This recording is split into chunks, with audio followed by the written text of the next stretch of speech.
stop. Johan Cruyff, Thierry Henry, Michael Jordan, Pitch Michael, Maradona, Zico, Michael Phelps, Muhammad Ali. Oh, I'd say icons.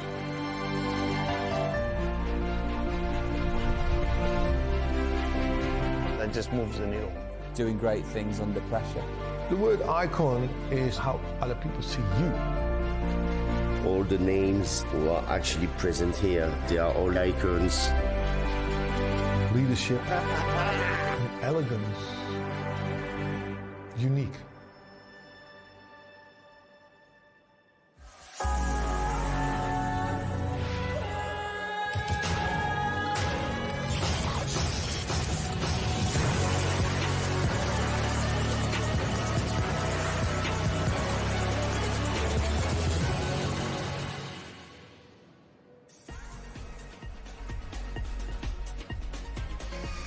Robbinswood is where we are for this day 2 of the Reignwood Icons of Football. 24 of the greats in football taking to the golf course. This has been their playing field this week. Robbinswood Golf Club, an absolute stunner of a place. They are outside their comfort zone, very much in it, of course, is Josh Denzel. We're going to be teeing up the Sunday singles.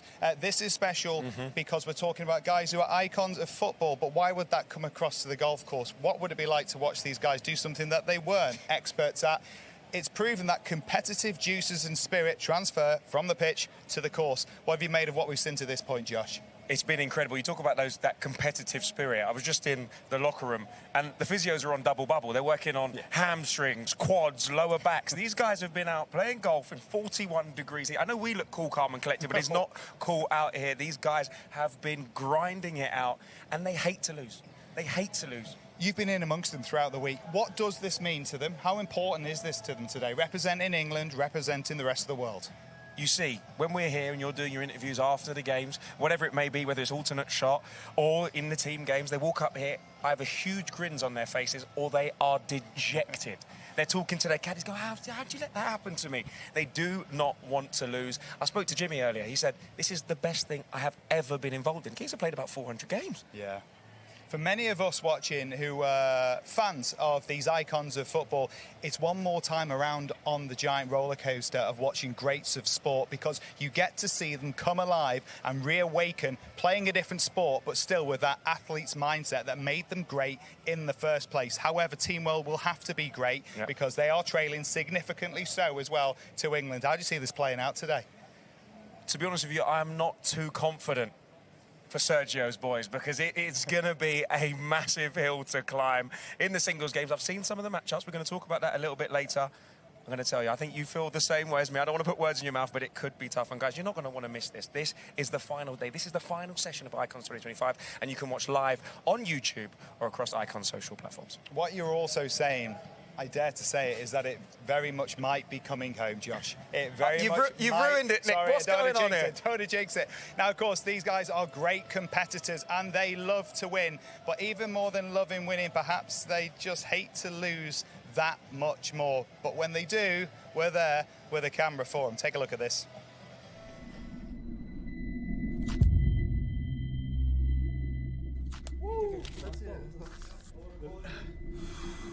Tough, lad. Hi, John. Hi, Theo. Hi. Hi. Welcome to the Loser Lounge. Do you like it in here? Oh, delighted. No. No comment. Está el aire acondicionado, así que está mejor. John, do you like losing? No, honestly, I hate it. Like, genuinely fuming. Not good. Theo, I thought I'd be seeing you again. Well, you're right, weren't you? You really do like being a runner-up, don't you? Ronald, Yeah. you lost 4-1 in Euro 96. You just lost 8-1 in 2025. History has a funny way of repeating itself, doesn't it? Exactly. Humble pie. Do you think there are any moments where your partner let you down? No chance. Never. Not my Joseph. Never. Not my Joseph. Exactly. Well, I'll be seeing you both again. I'll never see you again. Back again? Yeah. Why so soon? Oh, I don't even know what to say anymore. Next question, please. Hi, Robbie. Hi, Paul. Hi. Welcome to the Loser Lounge. Do you like it in here? Absolutely hate it in here. You know, you can try and give it the negative spin if you want, but we're positive. Don't get angry now, Robbie. That's brilliant.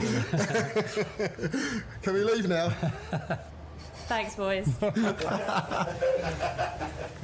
Wow! Rins there, the voice of the loser lounge, giving Dad Paul some serious stick. They really, really hate to lose. Team World have been on the receiving end of some heavy defeats at this point. They've got time to catch up because it is Sunday singles. But let's show you the story of how we got to this point. This morning was Greensome's play again and 6 matches to take in. Let's have a little look at how exactly they've managed to put this together. Thank you very much, Nick. This was day 1 in the morning session. Gabriel Batistuta, a birdie at the opening hole, getting Team World off to a sensational start. And then another Boca Juniors legend, Carlos Tevez, on the second. Judges the speed beautifully. He's putted well. He's liked the greens here at Ravenswood. And an early birdie. Then staying on the same hole, the second hole, Nigel de Jong, the Dutch star, out of the fairway bunker. This is a difficult shot, some 120 yards with a pitching wedge. Superlative.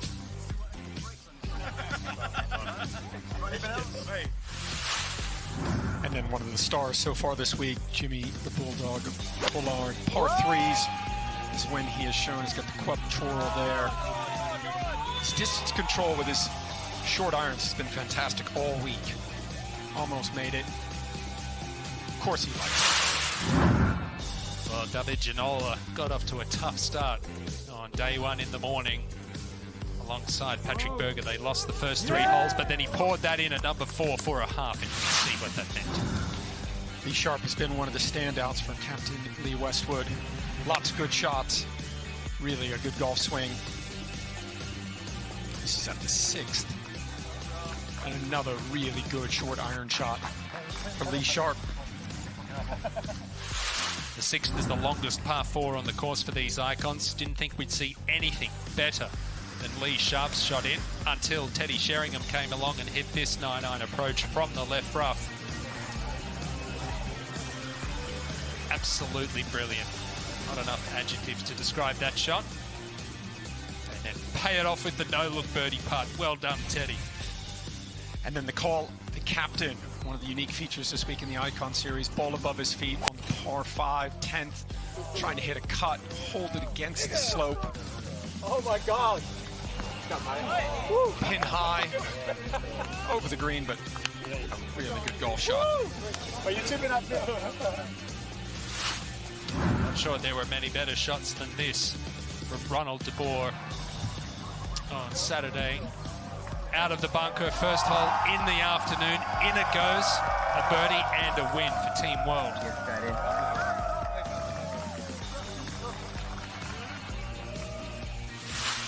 All of the players playing the 12th hole, the signature hole here at Ravenswood.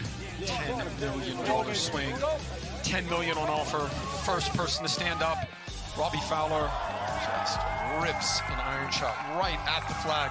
6 feet 8 inches. Yeah. He was the first and the best all day. And day 2, session 3. Could Team World continue their fight back from the opening afternoon's play? Gianfranco Zola. This on the very first hole, his second shot. What a beauty it was. It would lead to a win. On day 1, we saw Lee Sharp hit a lot of quality iron shots, but it was the putter that was working in the morning session on day 2 for birdie at the second. That putter continued to be red hot. This a par save on hole 4 for the win. In it goes.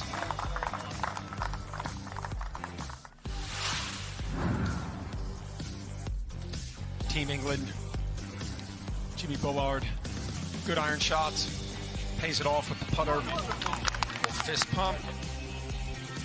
And then at the very next hole, his iron play this week, Jimmy Bullard, has been superb. None better. This is approach. Absolute beauty. Set up another win for Team England. Governor, Paul Ince, didn't have his best stuff on day one, but this morning, shot of the day contender on the first. One bounce to tap in range for Paul Ince.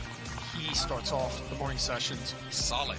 Well, the Governor continued his good play because this was a birdie putt at the third. In it goes, and another win for Team England. But I think the brightest star this week for Team World, Gabriel Batistuta. He can do it all. Rolling the rock here. Long range putt. He likes it. And then at the final hole, Batistuta again. He's already had one shot of the day contender.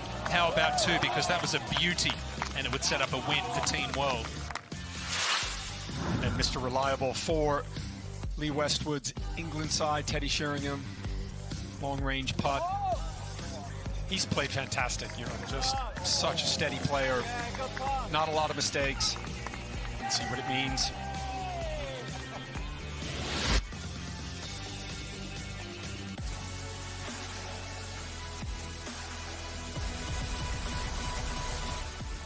Oh, 39-21. Doesn't tell you the whole story, but certainly another strong performance, Josh, in the morning of the second day here. We've gone 4 balls in the first session on day one. We followed it with greensomes, which effectively both players teeing off, picking the best shot, alternate shots from there. Same format this morning, and England have been strong throughout here, and they've built a really, really healthy lead. Out of those matches before we move forwards, is the one that caught your eye this morning? Do you know what? I spoke to Phil Jagielka on the first tee yesterday, and he had a brolly on. He said, I'm absolutely fine. I've prepared. Little did I know, by the end of the round, he was on a drip. But this morning, I'm on the first tee. He stood there and he goes, wide-eyed, I'm ready to go. Him and Joe Hart were an absolute scandal. He said, I'm not going to hit a tee shot. Don't worry about me. First thing he does, drives it straight down the middle. He is unbelievable. I love to see it. And I'm sure he's going to take that form into today. In agony yesterday with cramping. It was so hot out there, lost a lot of fluids, dehydrated, but so desperate to play for England today. He was out there, and a brilliant win with Joe Hart as well, going into our singles. There's been a couple of things going along throughout the week. If you've been joining us as well, there's Crocs and Camels. Crocs for every ball that goes in the water. We've been keeping track on a leaderboard. Same for Camels, which is the bunker. Let's show you how the Crocs line up. First of all, and it's not a list you want to be on. It's not one to celebrate, and we won't be celebrating for Joe, sadly, on the English side. But the most amount of balls in the water belong to Nemanja Vidic of Manchester United. 11 times he visited the Soup, and that will have consequence in terms of points. We'll touch on that in a second. So that's the situation when it comes to Crocs. When it's Camels, how many times players went in a bunker? Surely some big numbers, but not as much as you'd think. Water actually causing more of a problem. Again, Joe at the top of the board. Apologies, Joe, when you watch this when you get home. But instead, it's Luis Figo again of Team World. This isn't helping, Josh. This is not helping. They're top of the board in both of those categories. It is not helping at all, and they've got so much ground to make up. How this is going to affect them, even mentally. You know, you're looking at the water. There is a lot of water on this course. There's a lot of greenside bunkers, fairway bunkers. You're thinking, these are going to keep racking up my scores. We've got a lot of work to do on Team World as well. We'll touch on the impact of what that's been score-wise in a second, but one little note of positive news. You did select in our little break between sessions here the shot of the day, and it belongs to a Team Worlder in Gabriel Batistuta. There's the percentages right there. 46% of the vote for his shot on the 7th, and he has been one of the strong players throughout the week. He's been in fine form, hasn't he? He's been one of the standout players across this Icon series. And this time with the wand on the green. And we've seen some amazing golf. When you think about the nervy starts to it, understandable, they're outside their comfort zone. They can happily step out there, take a penalty at Anfield, Old Trafford, the San Siro, the Bernabeu. This is a golf course, but still they've taken some of those mental skills, Josh, and applied them to the challenge they've got right here. With regards to the score, when that's all added up, said and done, it's a healthy advantage. The score right now going into the singles is 44 points to Team England, 22 points to Team World. However, on the other side of this coin, this is singles. There's 12 of them, so double the amount of points up for grabs, Josh. And also, you're on your own. You haven't got someone to back you up. This could see a big fluctuation in numbers. And we've seen in the alternate shot, some players have dovetailed quite nicely. They've relied on their partner. This is all you. And as we said, 41 degrees. It's their 4th round of golf here. Yeah. Sometimes that mental pressure and that you know, they've got the fans lining the fairways. It's going to get to some people. It's going to get to some people, and we're going to see just how much in a few minutes. Every time you win a hole, it's worth a point. So if you have a stormer of a performance out there, you can build up some serious points for your team in the singles. And of course, a lot of it comes down to the rivalries that we'll see in the singles. Let's have a little look at the teams being revealed by the 2 team captains in Lee Westwood and Sergio Garcia.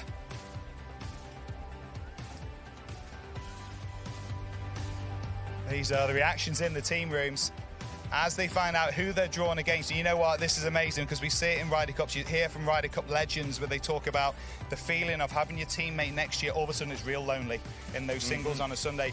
Even more for footballers who are used to, even in those theatres of pressure they performed in, they've got teammates to lean on. Not right now, Josh. Yeah, but they will relish this pressure. Any matchup, they will believe they can win. They're born winners. They're icons. They're going to see a matchup and go, do you know what?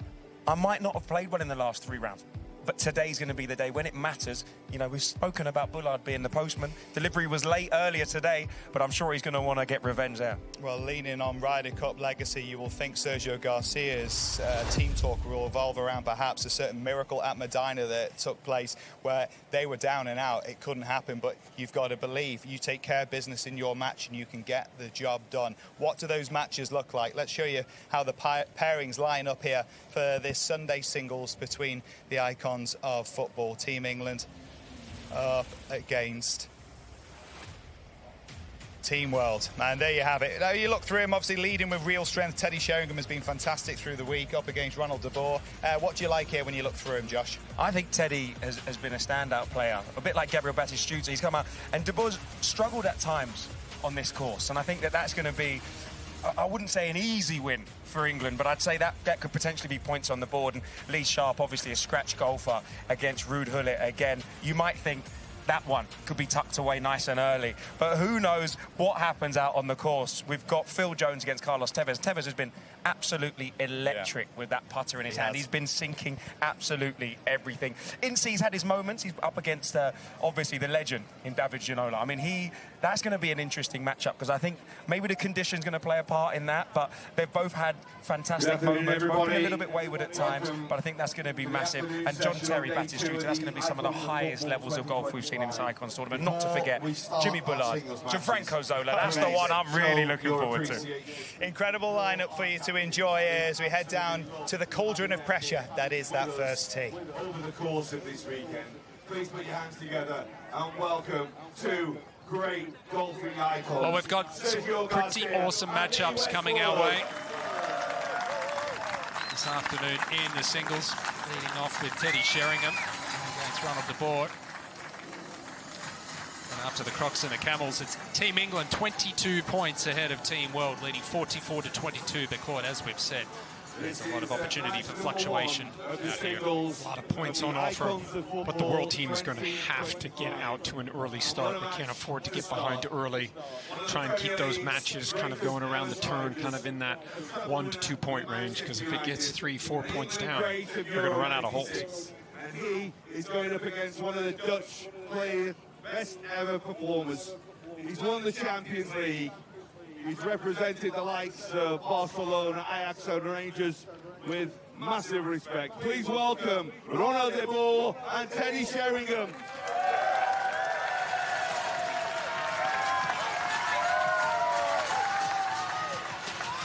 Icons of the sport.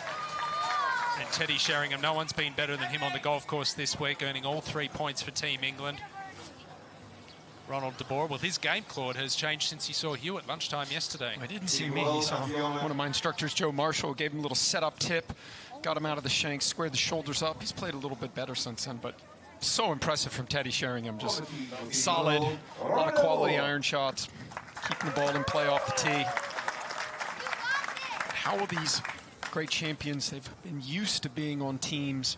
They've been on teams for the first 2 rounds, or the first 2 days, and now at the end of day 2, all about the individual performance. Some players will relish it. They'll like the fact that they can kind of do their own thing. Can't Can't hide behind a teammate out there, and you said they need to get off to a quick start. He holed a bunker shot here yesterday afternoon. Here we go.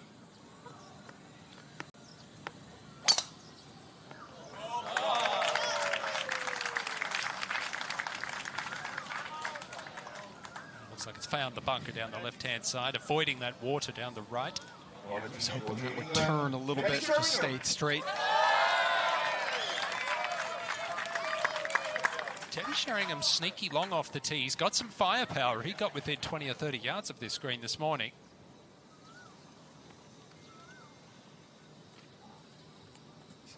Talked to him last night about his golf swing. He said the tendency that he has when he hits bad shots, a little bit of an overswing, but it's always difficult for him to try and shorten that backswing. Teeing it up high to let it fly.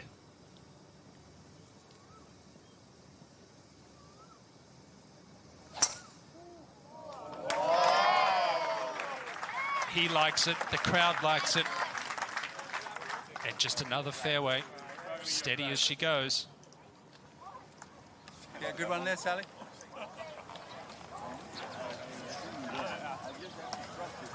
Teddy Sheringham and Lee Sharp, the only two players out of all 24 of these icons to earn all 3 points for their team. It's champion Jaidi on the bag for Teddy Sheringham.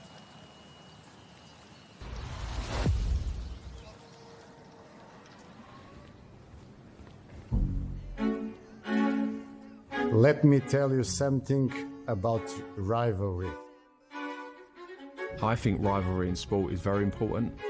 There's still that hatred there. Rivalry, what is very difficult for me to pronounce. It just gets the juices going. I think you have to be very competitive. Whatever it is, if I'm playing against my kids or I just want to win, you've got to teach them, haven't you? The competitive that we have inside will be showed. There'll be a few, like maybe drop the putt or drop my ball accidentally or something, just to, yeah, mind games are a big part of it. All friends now, but we come for enjoy, but to win too. Will there be a little bit of needle from my side? Definitely. I hope so. We won't lose, I promise you we won't lose. You can save that, but we're not losing.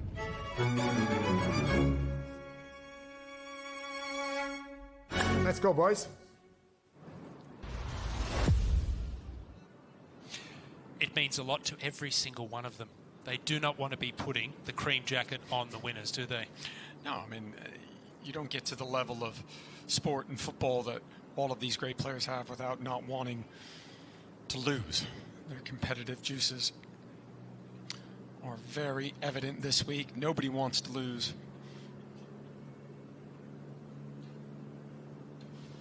This will be a very awkward length shot for Ronald de Boer out of the bunker, 97 yards, even for the best players in the world. Yeah, always one of the hardest shots in golf. For most golfers, that long bunker shot, just under 100 yards. You struggle with this shot, don't be afraid to take more club. Maybe one more club than you think. Play an explosion shot. You can do that with pitching wedges, 9 irons. I think so many times players get into fairway bunkers like this, close to the hole, close to the green, and try and power sand wedge, something like that. Not solid. Well, Wayne Riley is out with this group down on the first hole. Have you had a chance to check out the lie here, Radar?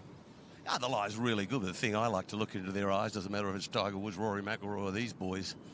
And let me tell you, they want to win. The lie is fantastic. This shouldn't be an issue. The great thing is he's got a little cushion of wind in two. As long as he gets ball first, this thing could do it. Didn't get ball first. It's not a bad chuck. He's left that in a decent spot. The Champions League winner back in 94-95, Ronald de Boer. Radar, we've seen Teddy Sheringham over the last 2 days hit some beautiful short iron shots. I expect to see another one here, 70 yards.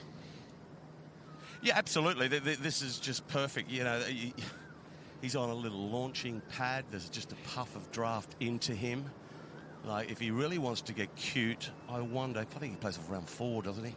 The thing is, will he land this behind it and just sort of back it up, play for a 73-yarder?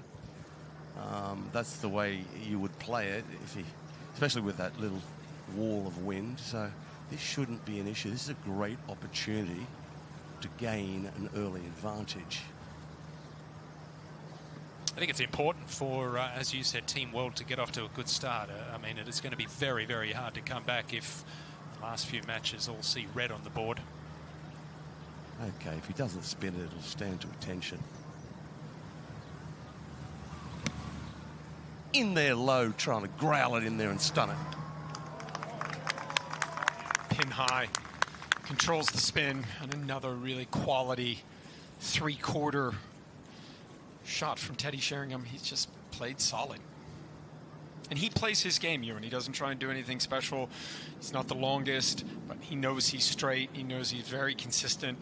And part of being a good single-digit handicap under a 5, you have to know what you can and can't do. You have to know what your strengths and weaknesses are, and then you just play to your strengths. Don't try and do things you can't do. And probably a little bit like Jimmy Bullett in that respect. You know, they play within themselves, don't try and do anything that is unnecessary or they're incapable of. I always find it interesting, the higher the handicap, the more chances they're trying to take. The lower the handicap, the less chances they're trying to take, the more they're just saying, listen, this is what the golf course gives me. Let me just hit a bunch of fairways and a bunch of greens. Don't necessarily need to fire at every flag. But you give Teddy Sheringham a short club, he's going to fire at it. Ooh. Well, that's not what Ronald de Boer needed. A little chunky there, and not surprising, really. The grass is cut very tightly around these greens. Quite often it's back into the grain against the players as well.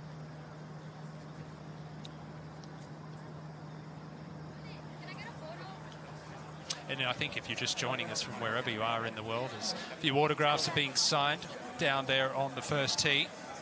Lee Sharp next, up against Ruud Gullit. See a lot of these players that were playing so well in practice rounds, and now they've struggled to come tournament time. Well, they say the longest walk in golf is from the practice tee and practice rounds to the first tee when the tournament starts. And it's a big difference between practice rounds. You know you've got another ball, but I think players are freer in their practice rounds than they are in their tournament rounds. One of the great things we've seen over the last couple of days, fans, not just football, well, not just sports fans, but football fans for these icons. We've seen jerseys from just about every country, every team, and you can join the conversation via our social media platforms for our final session, #IconSeries. Match number 2 of the singles.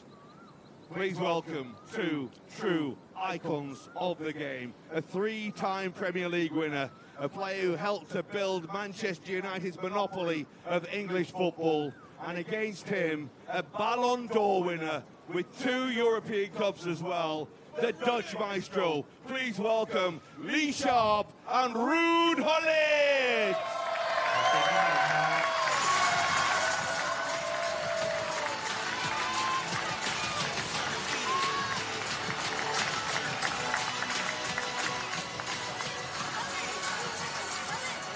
A little Man U-Chelsea rivalry here. There we go. And Ruud Gullit, some better shots today. Hit a really good shot into 8 on the par 3 in the morning session. Hopefully he can carry that confidence over, swing freely. Well, you'd have to think that Lee Sharp is the overwhelming favourite in this match. He's won 3 points for Team England so far. Certainly had aspirations to play on the Legends Tour in Europe. Plays off scratch. There'll be no reaching this green in one. It's the breeze is straight into, so it's just laying it up. And most players, if they whip it down the left wing like Teddy Sheringham did, you'll find yourself on a nice little upslope. So this one's left, way left. Oh. Looks like it might have avoided the tree down there. And if you get it right, you find yourself on Teddy Sheringham's little upslope there. So it's and no divots. I mean, you don't have to worry about it. It would have been a popular spot on PGA Tour or DP World Tour, but this week this golf course is presented like something few have never seen before. It's just been a pleasure to walk it. And a fairway from Ruud Gullit. We're not used to seeing that so far. Short and straight, Claudie. Nothing wrong with that. Our second match. 180 straighty. Our second match in the singles is off. Up ahead of the green in the first match. This is Ronald de Boer, a long par putt. Ballon d'Or winner with 2 European Cups as well, the Dutch maestro. Please welcome Lee Sharp and Ruud Gullit. My be conceded. Teddy Sheringham's got 2 putts. Can't see him 3-putting from short range like this. He does concede. Early point on the board for Team England, not what Team World were looking for. Everything pointing towards the fact that it is coming home this afternoon.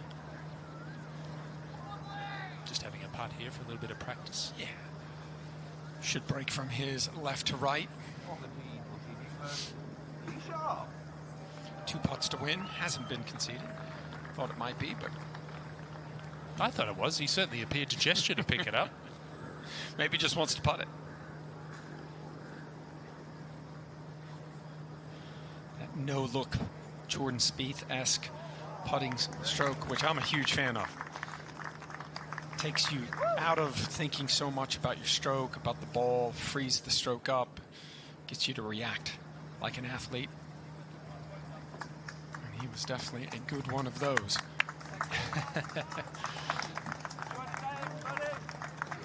The players have been fantastic interacting with the fans this week, on and off the golf course. Man City jersey, Liverpool jersey, Man United jersey. We've seen Hull City jerseys. Tottenham jerseys.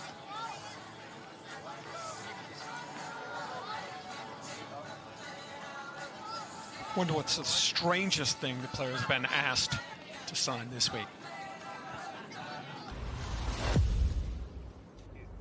Right, it is the business end of the competition, and I feel like I've been sent on a little bit of a business trip here. The long putt competition, it's a shame because it's about 40 foot away. Remember, in the singles, these greens are going to feel very lonely, so I've got one attempt here, and I'm going to emulate one of the best golfers we've ever seen, Robbie Fowler. Here we go. No pressure, boys. I think I'm going to say 4 feet short. I need a hug after that. What do we think?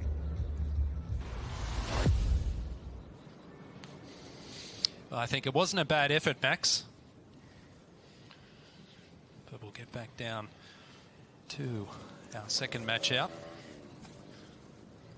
Captain Sergio Garcia in the middle of the fairway, giving Ruud Gullit a little bit of advice. Little bit like Seve back in the day with Monty on the 17th of Valderrama, Ryder Cup style. Go away, Sergio, leave me alone. Important to point out too, Radar, just before Gullit hits, that there is a call the captain option this afternoon. I very much doubt it's happening on the first hole. Oh, good spot here. Just got himself a 9-iron. Pulled it. Should catch a piece, though. It does. It's going to be a very long putt, but importantly, it is for a birdie.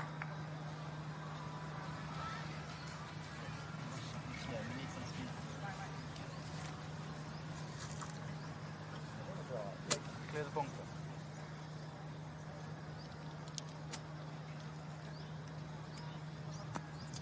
Over to Lee Sharp. Couldn't be better, Lee Sharp. Couldn't be better. Just a groovy sand iron. Might get a little release out of it. Might have caught the right groove there, Radar. Was it a shank? Yeah, just a miss hit, short of the bunker. Good. It was a good break, that. Lee Westwood prowling around like an alley cat. Interesting to see when these players do decide to call the captain this afternoon. Of course, only one option per session. The captains have to be on the same hole as the player that calls the captain. Welcome Nick Doherty back into the commentary box. Pretty warm out there, Nick, isn't it? Understatement of the century. It is toasty, yeah, certainly. Out there it's going to be a battle against the elements as well as their opposition. Beautiful, of course, stunning. But make those legs be weary. It's been a long week for them, an emotional week as well, which takes its toll, but they will be amped for the singles this afternoon.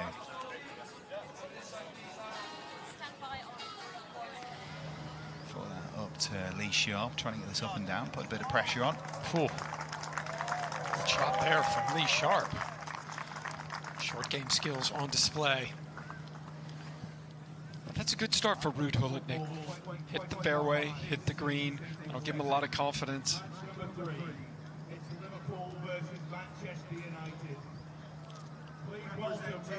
Team England, an 11-time Premier League winner. He won 2 Champions Leagues as well. And against him, one of the finest players the Czech Republic has ever produced. One of the best players we saw in Euro 96 as well. Please welcome Paul Scholes and Patrick Berger.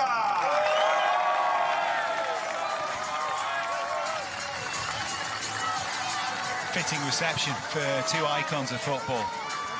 Manchester United up against Liverpool. Up ahead of them, of course, you've got Manchester United and Lee Sharp up against Chelsea in Ruud Gullit. We're back on the tee, and it's Berger to lead us off.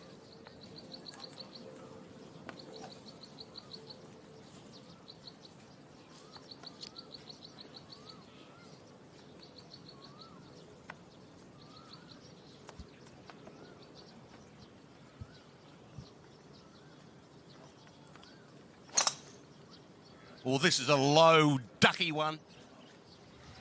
Got out of it. Oh, my word, you lucky camper. It missed the love grass over there on the left wing. It's just fine now. That was a coat hanger.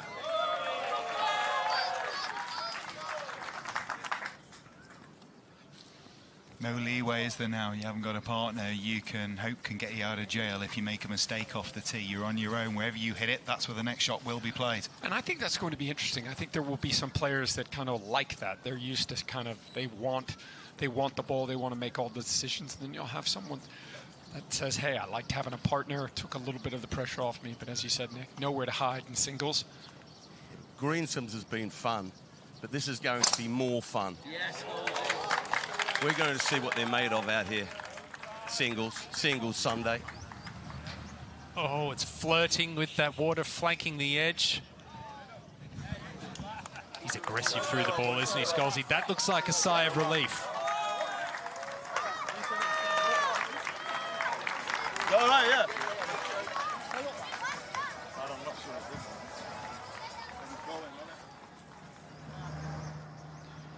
Back on the first green, Ruud Gullit, lengthy birdie putt.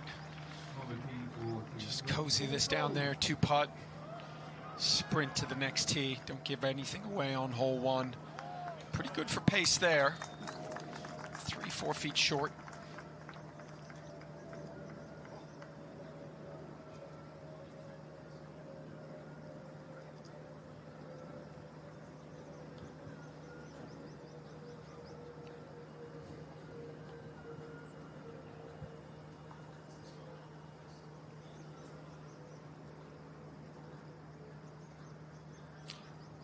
Lee Sharp's par putt has been conceded, so this will be for a half at the opening hole for Ruud Gullit.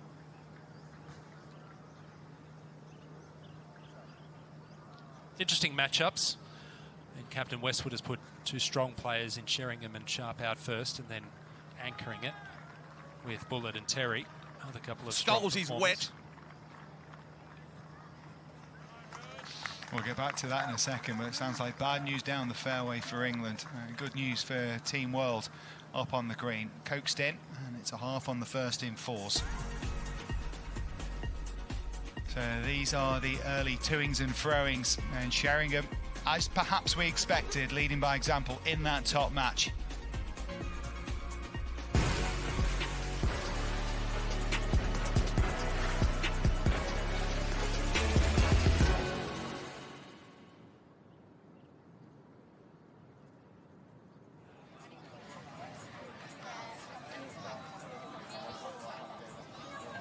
Great crowds out to watch them play, and you know what, as guys who play this sport, and obviously professionally as well, it makes such a difference to the vibe and the energy that you can feed off as a player when you've got this many spectators and fans around. And not just here at the opening hole too, we just went into the clubhouse for lunch and there was chaos around there, wasn't it? There were people everywhere. And these icons have been so obliging with their time, not only with the media, with the fans as well. Just such a great atmosphere, great vibe.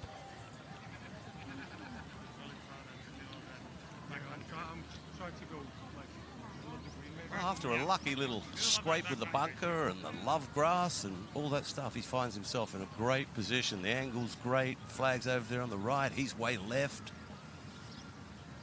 So can you take advantage of after a duck hook?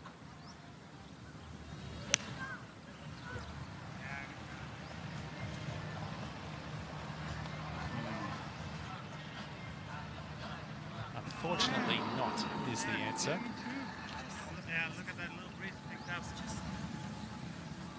But his partner is in trouble, as Radar alluded to. It would have led into a little bit hugging that left side, wouldn't it? You'd have been very wary of anything leaking right on him.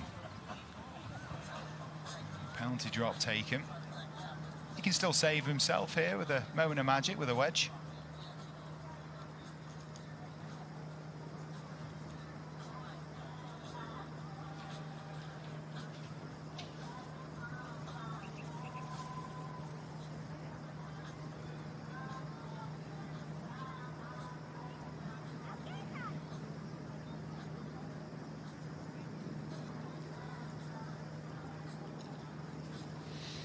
So a visit to the water for Paul Scholes. Penalty drop taken. This now the third. Just 71, just a nudge, trying to get it up and down.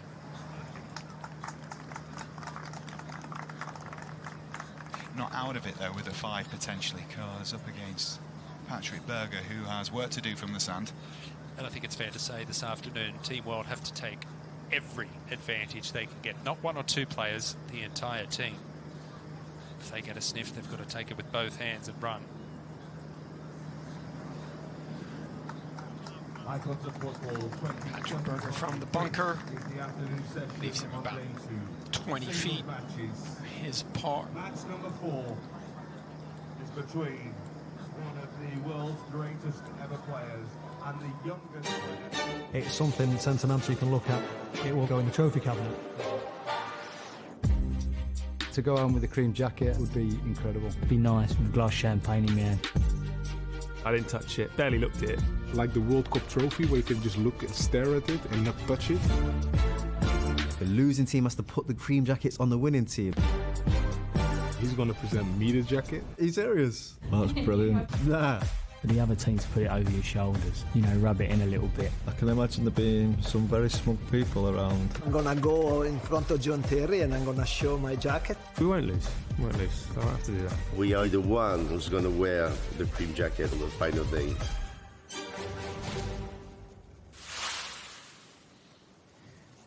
Wearing the cream jacket sounds like something they'd love to do. Not as much as they'd love to not have to put it on their opposition, though. Par putt for Scholes at 1 after finding the water. It's an excellent effort. It's a bogey. Theo Walcott, 4th match out on the tee, earned half a point this morning. The trusty 3-wood letting him down. He's been great with that club so far. On the tee for Team World, Luis Figo. Yeah, it slipped. It slipped. We know it slipped, Theo, don't you? Yeah, that's it. We can see it. We're seeing it at the towel. That's what happened. I do that every time I hit a bad shot, go to the towel, say it slipped. You will get to see it. I'm sure it might be doing the rounds on social media later on. And he'll have a good Where did chuckle. it go? A little bit right of rights. In fact, so far right, it's a little bit left now, I think, Wayne. Figo up next.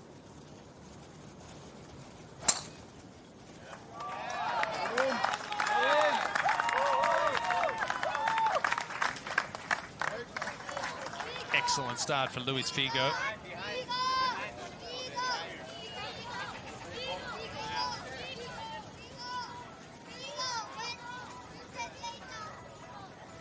Luis, a bit of work to do on the scorecards. There's a lot of ground to make up, but as the leader of your team, this is where people stand up, right, in the singles.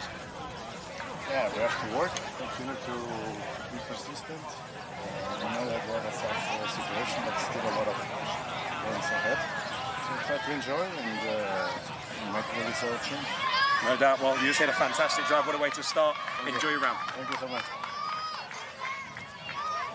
all smiles but all business at the same time. And you know what, they are outside of what they become famous for, but I'm really interested to see how competitive and how ruthless they can be on a golf course this afternoon, Claude. Yeah, see what they're made of. Patrick Berger just comes up short in his par attempt. What's a football equivalent? They're down, what, 4-0 at halftime, 5-0? Or not that much because there is a lot of volatility? Yeah, I think it's at least 3-0. It could be 4. With the opportunities there, it's such a huge shift in momentum that they need to create. But you know what? Nothing does that than when you can see it happening through your groups and you've got trust that the players around you on your side, you're all working towards the same goal. Hullett with that little step 2 we've seen throughout the week. It's a really good shot. Got lucky to have an option to do that there over on the right-hand side. 2 greens in a row. Much better today from Ruud Gullit. Much better. You know, we talk about Gullit as well as we see Lee Sharp here. He's up against. Chatting to him earlier in the week, he said, I hate it when I hear the English. And it's their fans, it's not these players. I hate it when I hear them say it's coming home.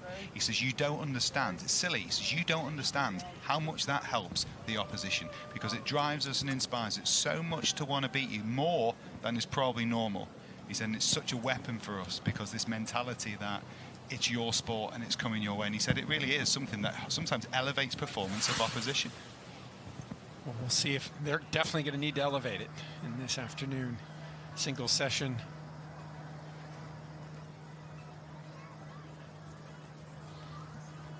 I don't think, Wayne, he's much going to like the look of this one. Theo Walcott is a long way out with a lot of water to cover for his 3rd. Especially after a semi-shank with a less than driver. I mean, yeah, you're walking down there and you're thinking, okay, we've got a long way to go. It's okay losing the first hole or whatever, but you want to hit a good shot here. He's still got 255 to go, and the ball's below his feet. Still a chance to make a 5.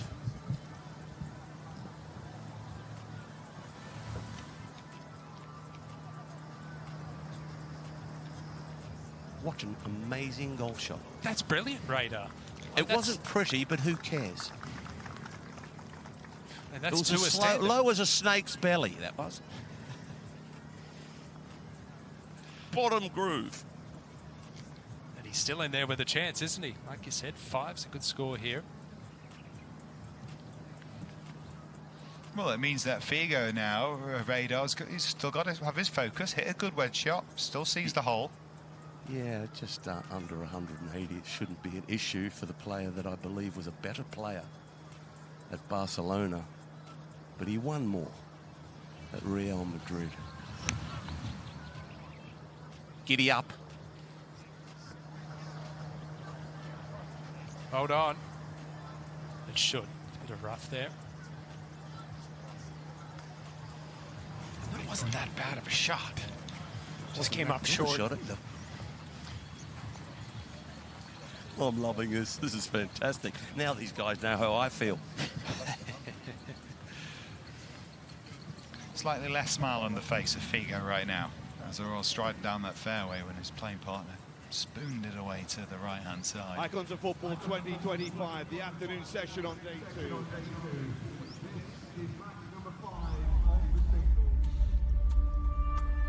I always loved it.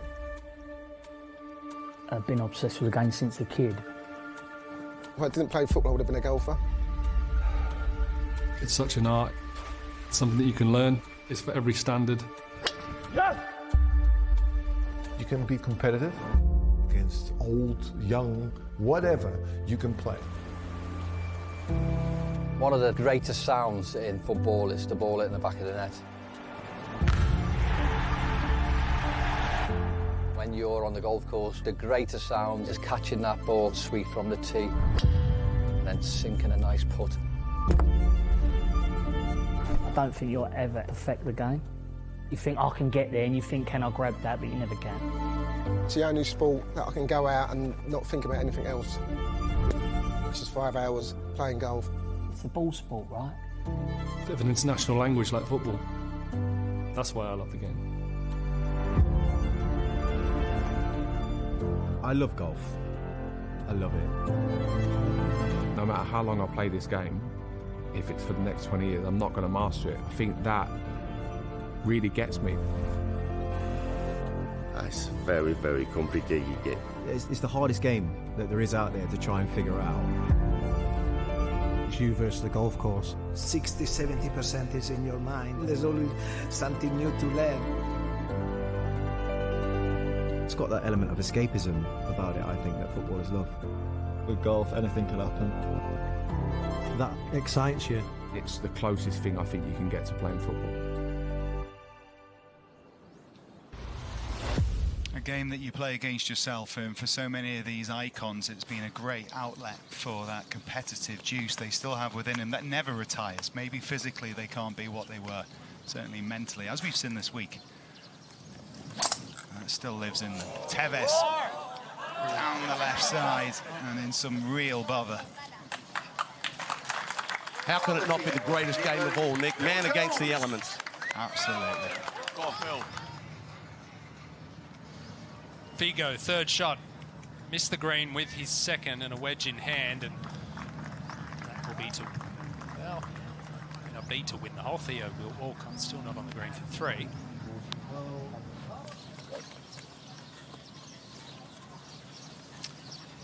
Phil Jones, safety first, going with the hybrid, just trying to hit the fairway here. Get off to a good start. Crowd likes it. Good move, wasn't it? That's a big hybrid into the breeze as well. He's a big boy. You wouldn't want to go up against him. A couple of linebackers, Joe Hart and Phil Jones, are seeing them playing together this week. Up ahead, the 4th shot. I'll tell you what, if he can pop it in, it'll be a hard-earned 5, that, and it might be enough to keep him in this hole with Figo's shot.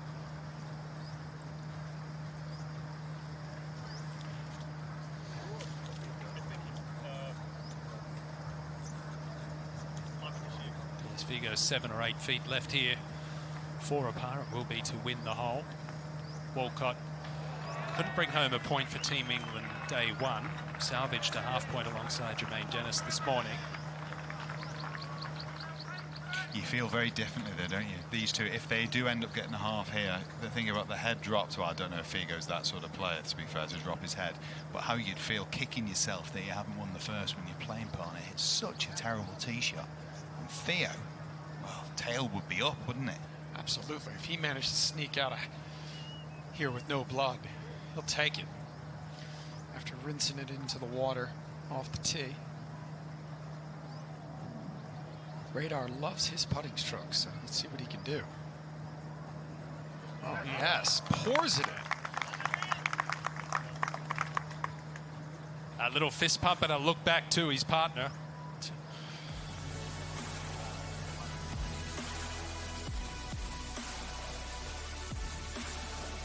So there we have it. Some green on the board for the world. Well done, Luis Figo. 1-0 up on Walcott through the first, but those top 2 games, it is England with the very slender advantage.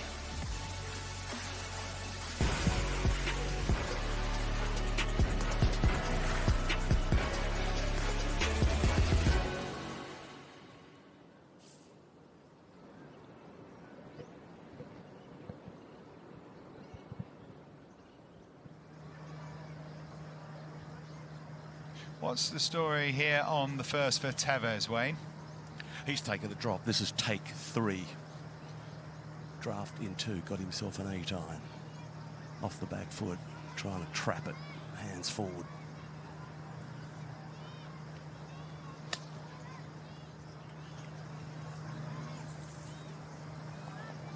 A little unlucky there. That was pretty good contact, but tough start for one of the world players on an afternoon where they need as much help and as much points as they can get. The other one.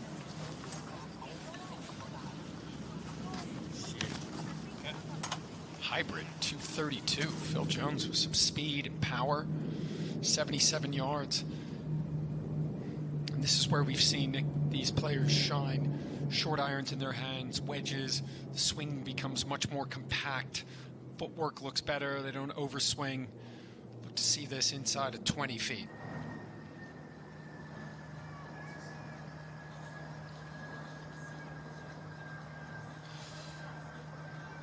It really shouldn't be too difficult from here. 77 yards, just a sand wedge in hand. Played some good golf this morning. Won't be an issue. This won't be going anywhere near the flag. I'd imagine this is 20 feet left of it.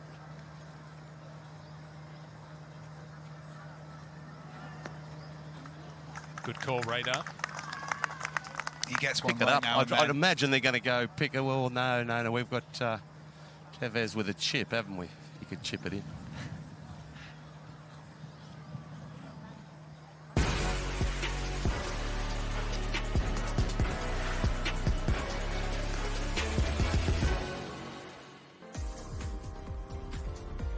Now, every football supporter remembers this classic Chelsea shirt. Wasim here has 2 of them, and he's celebrating 30 years as a Chelsea fan. Wasim, tell us why you love Chelsea. The first thing is that I like Chelsea because of the players.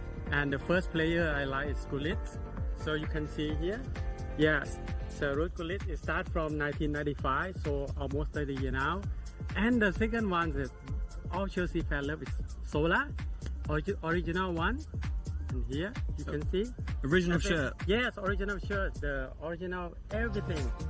So it's FA Cup here, the winner. Wasim, congratulations on 30 years. Celebrate well. Oh, fantastic. Max out there bringing us the stories from the course, and so many of them revolve around these fans who are out to see their heroes. And well, there he is, Ruud Gullit, Chelsea superstar. Wasn't just there though. He was obviously Milan at a very special time. Played against, or with rather, Van Basten, Baresi. What a star. Right, Tevez. Chip this in, make a 5, put the pressure on Jones, and it's well done, but should be a Team England point right there.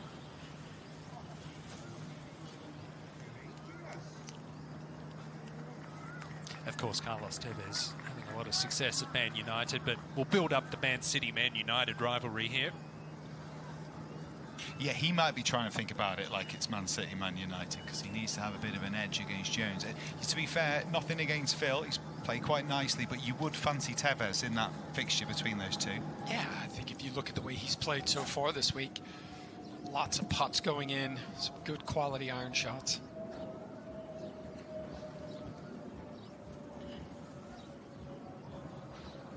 Back to the first. Match 6, Jermaine Janis. He's up against Forlan.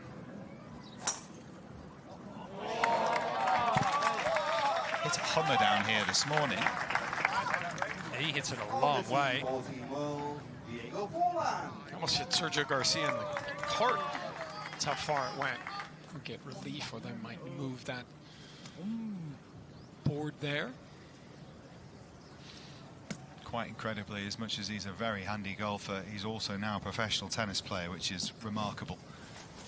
Makes you sick, doesn't it, the talent they've all got? I tell you what, Nick, thank heavens it's nice and cool out here. It's just hit 40. Should we send a drink out for you, Wayne? No, I've got plenty. I've been looked after this week incredibly well, as we all have. We will come again. Left here this morning. And I believe that's the same again.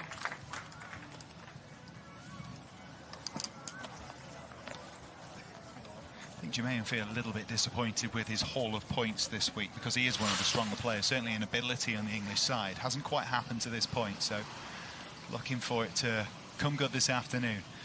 For a win for Paul Scholes, to edge ahead of Berger.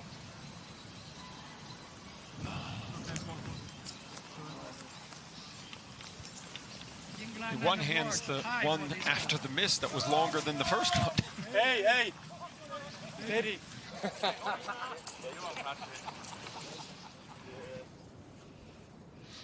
So needing something good to happen in the early stages, the world side, it's not quite happened yet. However, you can see from the scoring there, there's nothing in these games, just one in it across those first games on the golf course. And one ahead is what Lee Sharp finds his position here. Ball above him, slightly awkward. Come out a little left on him. They're not used to hitting an approach shot from the rough either. Everyone talking about how well he's been driving the ball. Missed the green, but it's not too bad. 1 point advantage over his opponent, Ridhullet, early on. He's the favourite, Lee Sharp. Just a stunning golf course, incredible condition. A lot of that down to Kenny Mackay, who is the head greenkeeper superintendent at Wentworth Club, where we play the flagship event on the DP World Tour, the BMW PGA Championship, and we know that's a remarkable golf course and all part of the Reignwood group. And they are obviously our kind sponsor here, the icons of football, and they've been wonderful hosts throughout the week. It's like a town, this place, rather than Reignwood Park. It's the home ground for this match, but there's a school here, an incredible school as well, Claude, and you've got a setup there, golf setup. Yeah, we do. The KIS International School. We're going to be helping them with their golf program, trying to help junior golfers improve. Really excited about partnership with the Reignwood Group and Robbinswood. Now Diego Forlani was left this morning. Same result this afternoon. It's never your ball, is it? You'll find 5 or 6, but it's never yours. Gotta be careful too. Find some other things slithering around in there.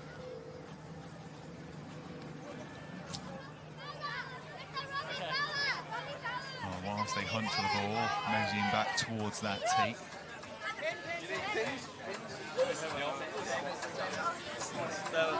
Nemanja Vidic will be up against God next in Robbie Fowler. Harry's affectionately known at Anfield across his career.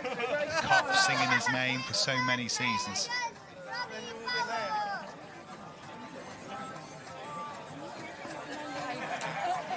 Giving the people here what they came for as well. Big support, huge Liverpool fan base in Thailand.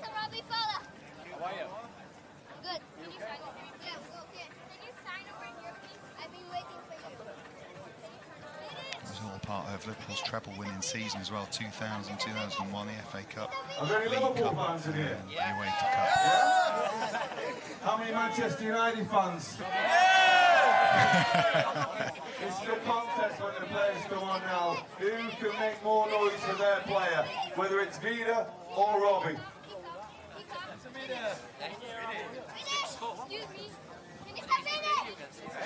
Be a great clash this. Of course, there is that rivalry of Manchester United. Nemanja Vidic, such a strong player for them, a leader and a captain. I like how Robbie's not signing the Man United jerseys. They're hanging him down. He's not signing them. I like that. Never a good look. Unfortunately, it's going to be another penalty drop. We've seen a couple already from Theo Walcott. It was way right on number 1. It's left here at 2.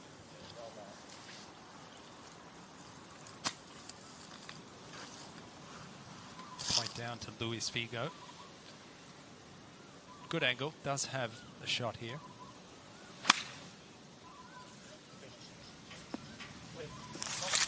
Ooh. Tough to get any spin coming out of the rough like that. That'll run all the way to the back edge. It'll still be his turn to play. Up against it early on, Theo Walcott. Now Lee Sharp. We saw it just a little down the right side, an understandable miss from the awkward stance to this point, but then in with the next putt and a win on the hole. So there you go, the first player to nudge it a couple ahead. 2-0 up on Ridhullet. But it's just like, you know, long way to run. You must be getting close to our 3 minutes now, gents.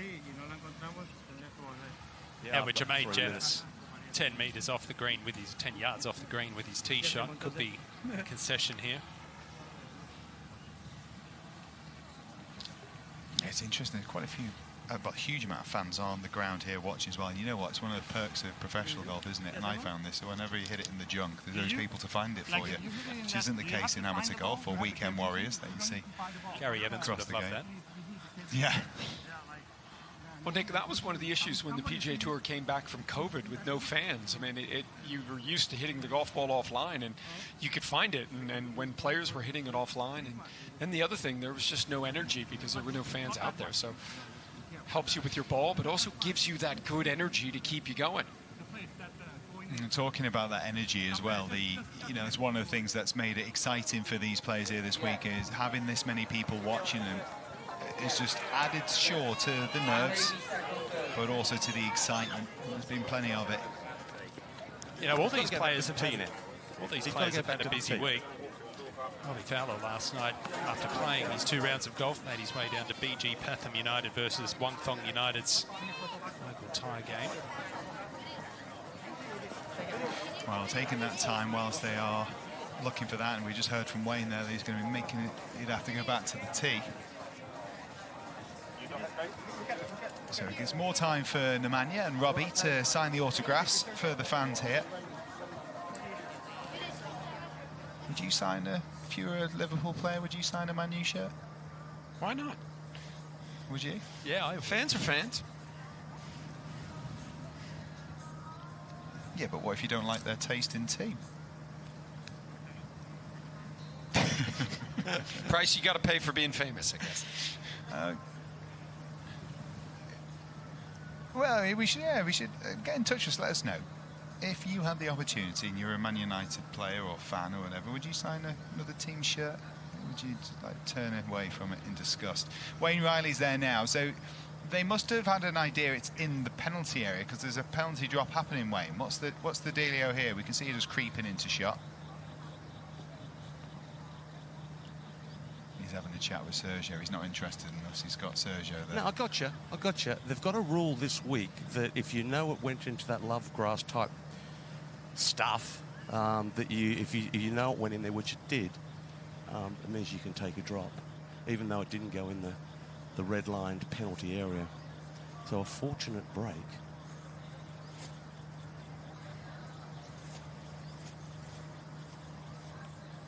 So he's got himself a wedge. And the wind has just lulled. So still a chance to get it up and down. Genus in wonderful position down there on the left-hand side.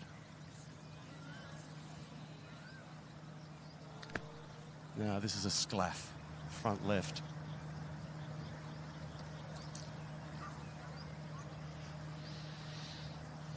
Well, I guess it's not too bad. There is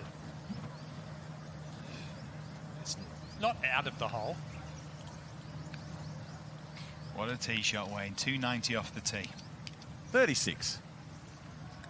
Put this thing to bed. Bounce it on there, release it up to it. And look at him in the eyes and going, do you want to have another crack just for practice, son, because I've come to play? He's going to win this first hole by some margin by the looks of it. Really good start for Jermaine Jenis. Second hole in Theo Walcott. Ooh, looks like one of mine there.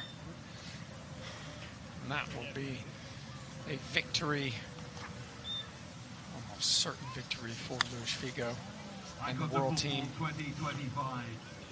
I think we just saw there why so many players have chosen the putter off the green. It's very easy to chunk it in front of you, cut so tightly. It's also, isn't it, when players struggle with chipping, their instinct tells them to put it further and further back in the stance and try and trap it. Team England, worst thing we can do sometimes. Manchester United's kryptonite, and against him, the man of steel. One of the strongest defenders the Premier League ever saw. One of the strongest defenders international football ever saw. Please welcome Robbie Fowler and Nemanja Vidic.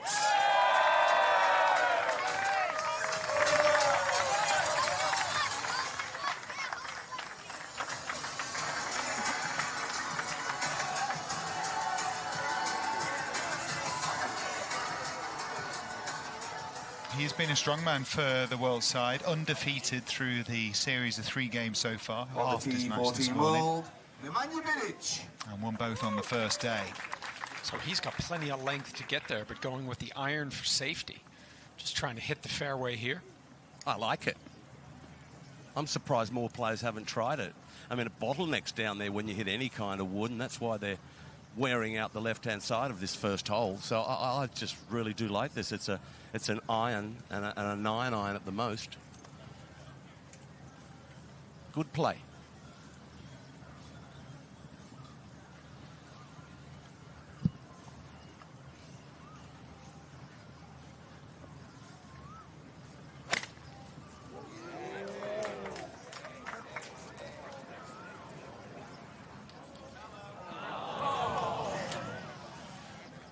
Iron for safety, and he finds the water.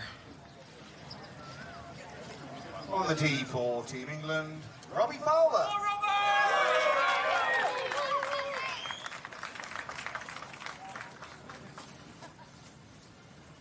He's got his work cut out today, Vidic, because Robbie Fowler, certainly when it comes to the iron play, has been somewhat peerless this week. Some cracking shots, including the very best of the bunch in our $10 million swing yesterday. Hit it to 6 feet 8 inches, a Peter Crouch away from $10 million.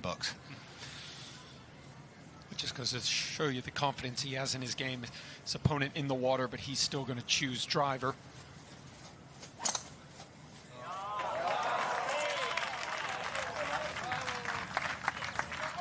For some people, the poke down there, the little steer with the iron, actually can be more scary than the teeing it high and letting it fly with the driver. Well, Robbie? Yes. You've had a great dance partner in Incy. You've had a lot of success. You're miles ahead on the scorecards right now, but now you're on your own. It's singles time. You relish in that challenge? Yes, I think I'm an accomplished. I'm not saying I'm brilliant, but I'm all right. I know how to get round. So I think I'm mentally quite good, knowing really what I need to do. Plus, we've got the skipper who'll push us and help us and guide us along the way as well. So I know I'm speaking like a proper golfer here. But you know what? I've massively enjoyed it. It's been brilliant. The team ethic is brilliant. Individuals is when we can get a lot more points as well. So fingers crossed we do well. Bit sweeter knowing the Man United connection there. I didn't really want to mention that until later on in the round, to be honest. You know what I mean? But absolutely. We might come back to you on that. Robbie, go enjoy. Liverpool, Man United, and there's certainly a bit of an edge to Liverpool there on that opening hole for Fowler. Well, here we are. This is our current situation. Genis about to go 1-0 up in that first match. In that match against Diego Forlan as well. And it's been a good start for the English. And a healthy lead, doubling up the points that have been accrued by the world so far. It is 44-22 and needs a minor miracle from the world to get back into this.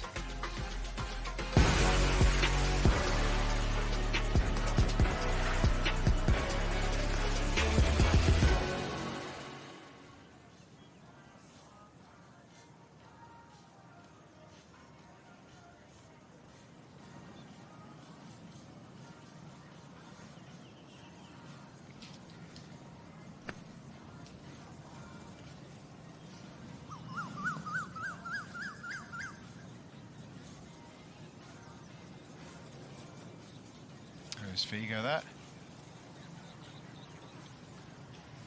Another good iron shot. He's hit some good shots these last 2 days.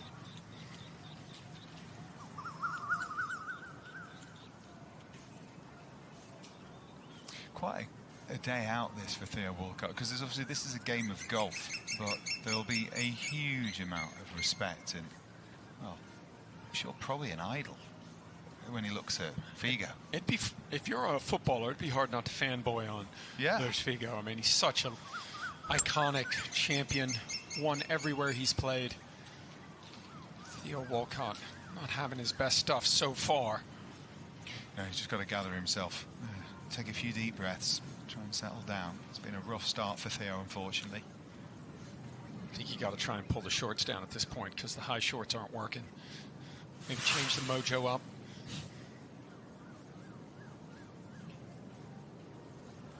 Carlos Tevez. Already 1-0 down to Phil Jones. Hold a long putt here in the morning session yesterday. Awfully close again. Gee, he rolls it well.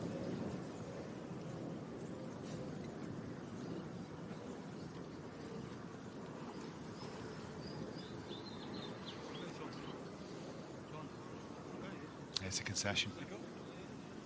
And another point for Jones.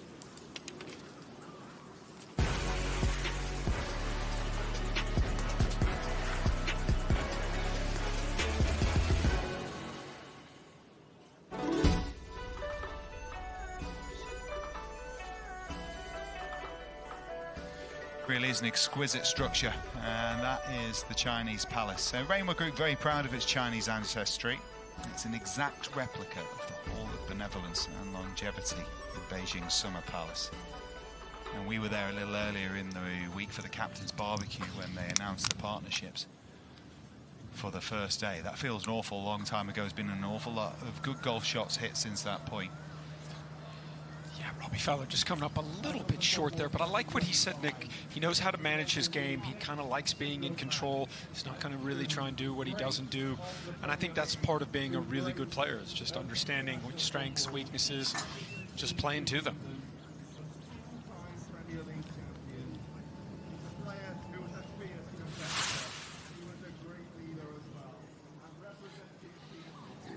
Ropey start for Theo Walcott. Better rhythm there. That was his third. It wasn't a bad shot. More than capable. We've seen plenty of good golf from Theo through the week. He's got on runs of playing some really nice stuff, but he's got to get past Figo. He'll be tough to beat. And also there's that element, Claude, as you sort of nudged on there, of him just looking up so much to an icon in Figo. For Theo, it's quite the day out, that. Absolutely. Playing with probably one of his heroes. Definitely want to try and beat him on the golf course. Found the water off the tee, Nemanja Vidic. It appears he's just avoided it with his third, so fourth now. At least needs to get it up and down. Advantage Robbie Fowler. Back to the tee. Next up, Paul Ince. He's up against David Ginola. We didn't see a lot of that yesterday. A little out of sorts, but Paul Ince came to play today on day two. Driving it good. Spanked down the middle. The governor off to a good one.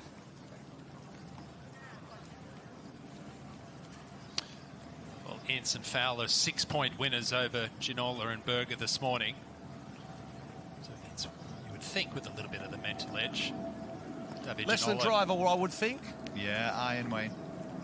Yeah, okay. I like it, but I said that the last time. Water down the right-hand side. Pull it, and there's a bunker awaiting for a club of this length. Right. And that won't reach the bunker. It's a long way back, but look, it's dry. Still has a chance. In theory, that strategy is very good. In reality, it's not seeming to play out that way, boys. It's not, is it? And we've seen a couple of terrific drivers up there. Jermaine Janis, Paul Ince, Robbie Fowler. It's worth saying as well, that is a highly pressurised environment that they're not used to. And without wanting to be me, we've seen some pretty rough shots off that first tee. He's trying to trick me with that shot, isn't he? Yeah, I mean, I think David should just take driver out. I think David's trying to suck me in with that one. Get better.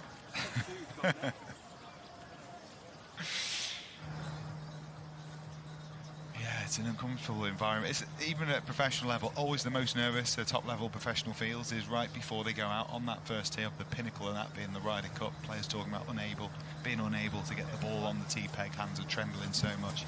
So for these guys, this is their Ryder Cup. But once they've got off and running, we've seen some really good quality golf. Much of it been played by this man. There's a chance to win the hole.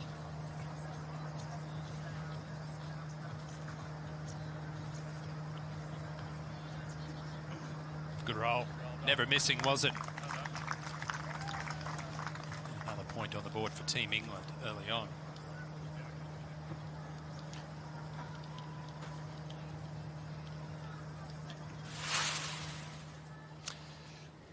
Par 3 fifth. This is the home hole for Team England.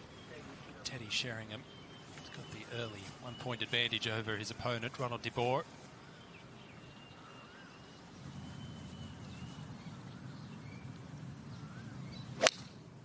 Give just joining us for the first time, if Team World can win this hole, they get double points. That's going to be hard to do after that tee shot from Teddy Sheringham. So steady. Yeah, hard to imagine you losing this hole if you can make a 3. Teddy's almost guaranteed that, right into the heart of the green. Quite the honour as well of being sent out first. I mean, that is a massive confidence booster, and your captain picture, Lee Westwood and Sergio Garcia, very much involved in the selection of the order of these players. A little further down the order, back to the first. 219. Back into the puff. Ball below his feet, water right, bunker left.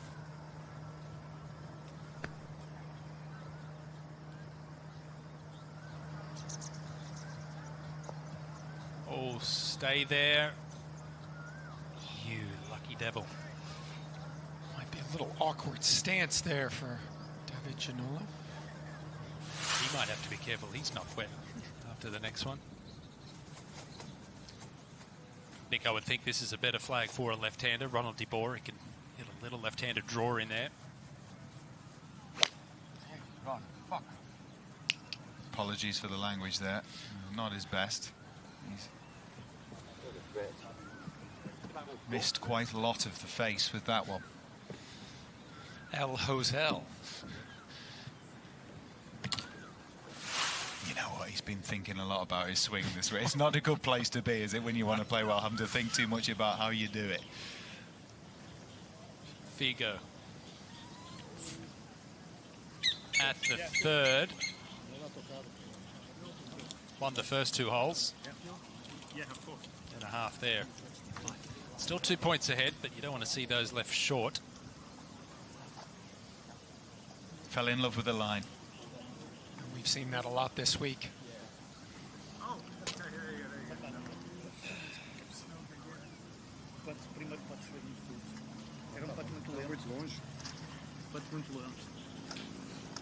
wonder if that translates to never up, never in.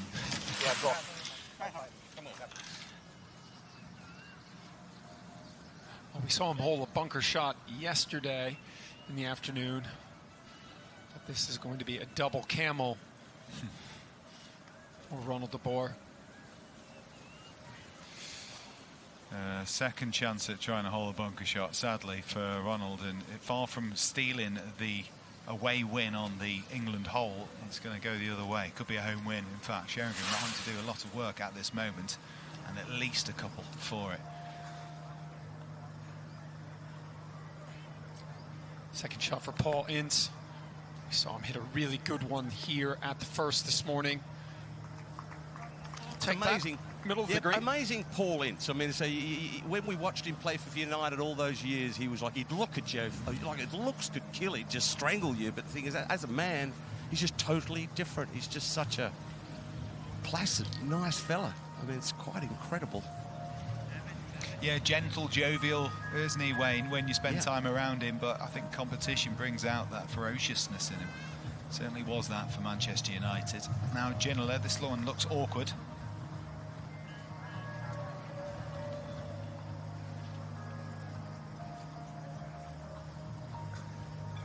Easy to decelerate on this and leave it short. He gave it the gas. That's what you had to do out of that line. There are 4 singles matches. Wasn't bad. It's not a bad effort. Match number 9. Giving himself a chance for a par. Team England, a Premier League winner. He's one of the finest goalkeepers this football has ever produced. And against him, a Turkish legend, a champion for Real Madrid, a 2-time Bundesliga winner as well. Please welcome Joe Hart and Hamid Altintop.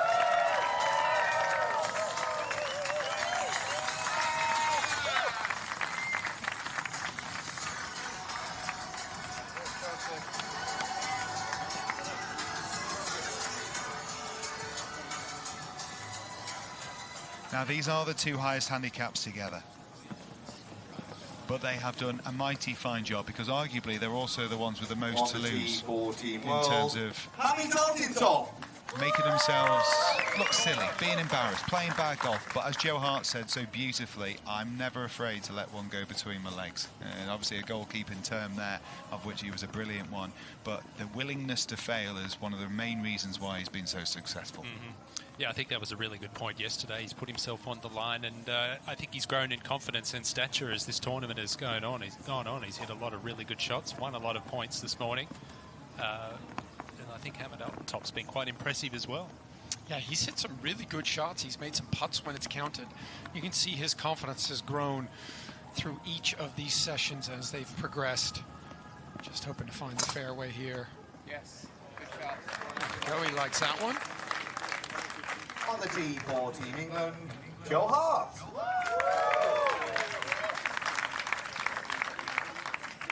Alton Top, obviously a Turkish legend, but a Bayern Munich player, really, is where he did a lot of his damage with 2 Bundesliga titles. And for Joe Hart, part of that amazing Manchester City team that was so successful, 4 times winner of the Golden Gloves in the Premier Good League. at Celtic record. as well. Yeah, good. Only just retired as well, Wayne. But very much eyes on his golf here. Driver in hand.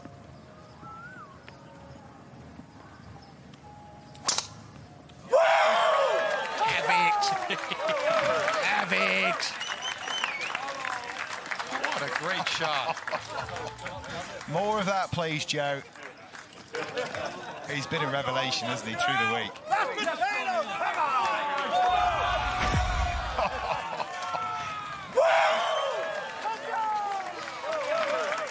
That's what it means. That's what it means to the guys this week. That's how much they are into this. They are dialed in. He has been putting in so much work, and to come out and perform and hit the right shot at the right time, so happy for him.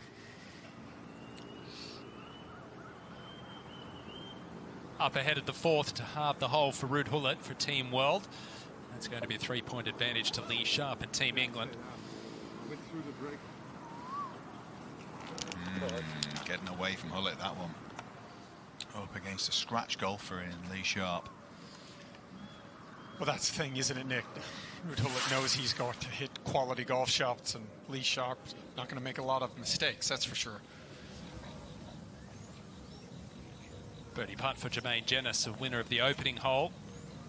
And he's done it again here at 2. He'll be very, very keen to show what he's capable of this afternoon, because it hasn't quite eventuated so far. All smiles. Why wouldn't there be? It is going the way of England. Again, it's been a bit of a theme through the week. They've just had a little bit too much for the world. Of course, there is time. There are a lot of points. Every single hole won is worth 1. It's doable, but it's going to take something unbelievable.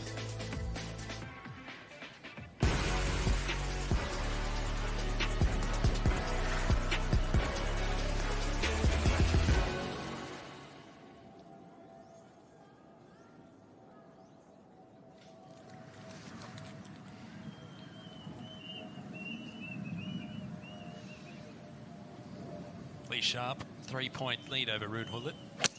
On his home hole here, the par 3 5th. Is that going left?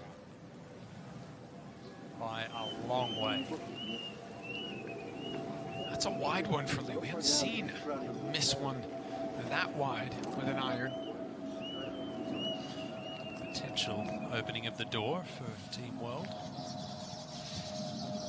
What does he get with the little step forward here, Claude? What does Ruud get out of that little move he's got? Well, I think it's just kind of a key to help him get through it, because the tendency I think he's got is to hang back on it, and then the body stops, and then the arms and the golf club get active. So it's a drill that I actually use a lot with players to try and get them to feel that weight transfer. Just a little unlucky there to find the bunker. But he's definitely played better today than he did yesterday. It's got to be encouraging for him.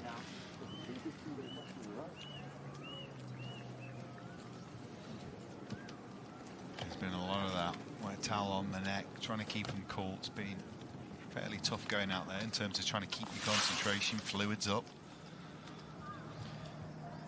I mean, the majority of these competitors have come from somewhere in Europe as well, where it is winter. It has been winter. Going to get more extremes in climate.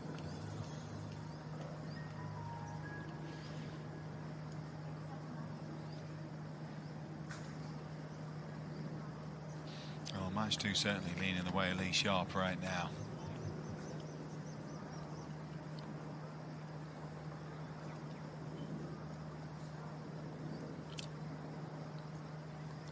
A jacked Joe Hart after a lovely tee shot. So we'll get underway here. That's one of the best shots we've seen him hit. Let out a big yell. Wouldn't it be great if he could just follow it up here with a really good iron shot? These are the shots that he seems to right now seem to be able to control. We saw him hit a really nice one in on his final hole this morning in the morning matches. So it helps him feel like the backswing's just a little bit shorter, and then his footwork, the big thing for Joe Hart, trying to feel that left foot stable, hit down on it, don't try and help the ball in the air with the irons. That's the tendency. It's a tough shot. It's pretty close. Easy to fat this or knife it. Well, Radar, that's a good call. We've seen that 3 times already from the fairway players hitting it fat short of the green. He still is in the box seat on this hole, but should have really been hitting the green from there.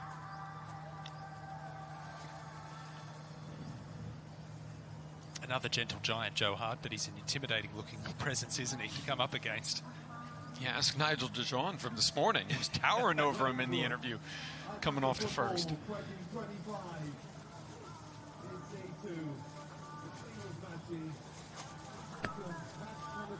Third shot here. So pretty much on as even at this stage between these two on this first hole. Can he get his first shot in, put some pressure on Hart? Get it inside 5-6 feet would be lovely. Oh, he's done that. He's done that. That's a beauty. You wonder whether he could have hit the same sort of shot had Joe Hart hit one in there relatively close with his second. He just opened up the door for Alton Top. He's taken advantage.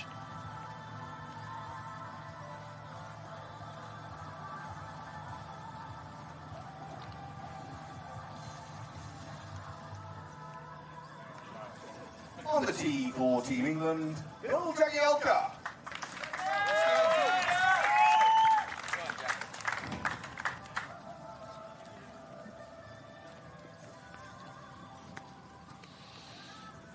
Well, felt rough yesterday. Dehydration, serious cramps going on. Used an IV to try and get himself ready for today. Full credit to him for pegging it up. Both series as well. On the tee for Team 12, Nigel de Jong. Jagielka up against Nigel de Jong, Man City icon. I've been impressed with his speed with the driver. Doesn't necessarily always hit it straight, but definitely has some good power. Uses the ground, uses his legs.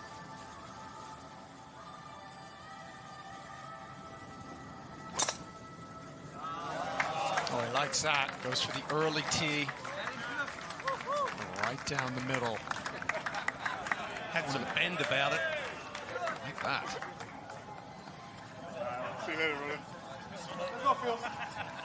He's improved a lot. He's hit 2 good ones down here today because he hit 2 along the floor on the first day. Yeah, he's definitely been very impressive. He was saying the other day he rarely gets a chance to play anymore. Top match. Yeah, the shoulders tend to get just a little bit on the open side for Ronald de Bourne. That just makes the strike inconsistent, but there we go. That's what we want to see. Great shot there. That's the best one we've seen here today. We saw a couple of crackers yesterday, but tough pit on the right. It's a beauty. Sheringham not out of that hole, mind you. He still has an opportunity of his own. You can see in just behind it, but certainly an advantage to de Bourne. 2nd to 3 for Jermaine Jenas. He's been driving the ball really, really well. Birdie start as well, Claude. Oh, that could be 3 in a row. Right at it. Look at that. Dialed in the afternoon.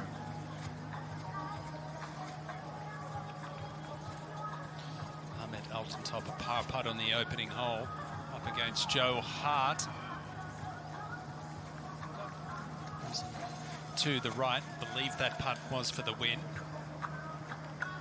So that will be a tied first hole. Hasn't been too many of those. And Joe will feel like he's let one get away there. As much as Alton Top had a putt for a win, it was Joe in great shape off the tee. Slightly poor wedge shot for him, so nothing in it in that game as they march towards the second. Up ahead in that top match, it made its way to the 6th now. And you feel like Teddy might need to pop this one in if he's to get anything out of this hole. Yeah, he's going to need to make a long-range one. Should try to sneak a little bit back to the right at the end. All about the pace here, though.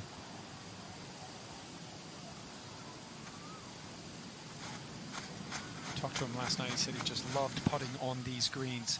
You feel like you can make putts when the greens are this good. You just need to start it on the right line. And sometimes the speed takes care of itself. Just losing speed there and then swing on it from left to right. You know what, putting, looking at the holes he has this week, completely get the theory of it. Great way as well to have real feedback for feel. When it matters, slightly more worrying that you might hit it somewhere towards the left side, the right side of the putt at the top of the golf ball, isn't it? I mean, it takes a bit of courage. It does. Claude's been really waxing lyrical about it all week long, and I agree. I mean, I think it's you rarely get the speed wrong anyway when you do that as well. It's very natural. For De Boer, he can't take advantage. Missed chance there. Can't really afford to miss those opportunities when they get them, the world team. Shame off a beautiful second shot as well.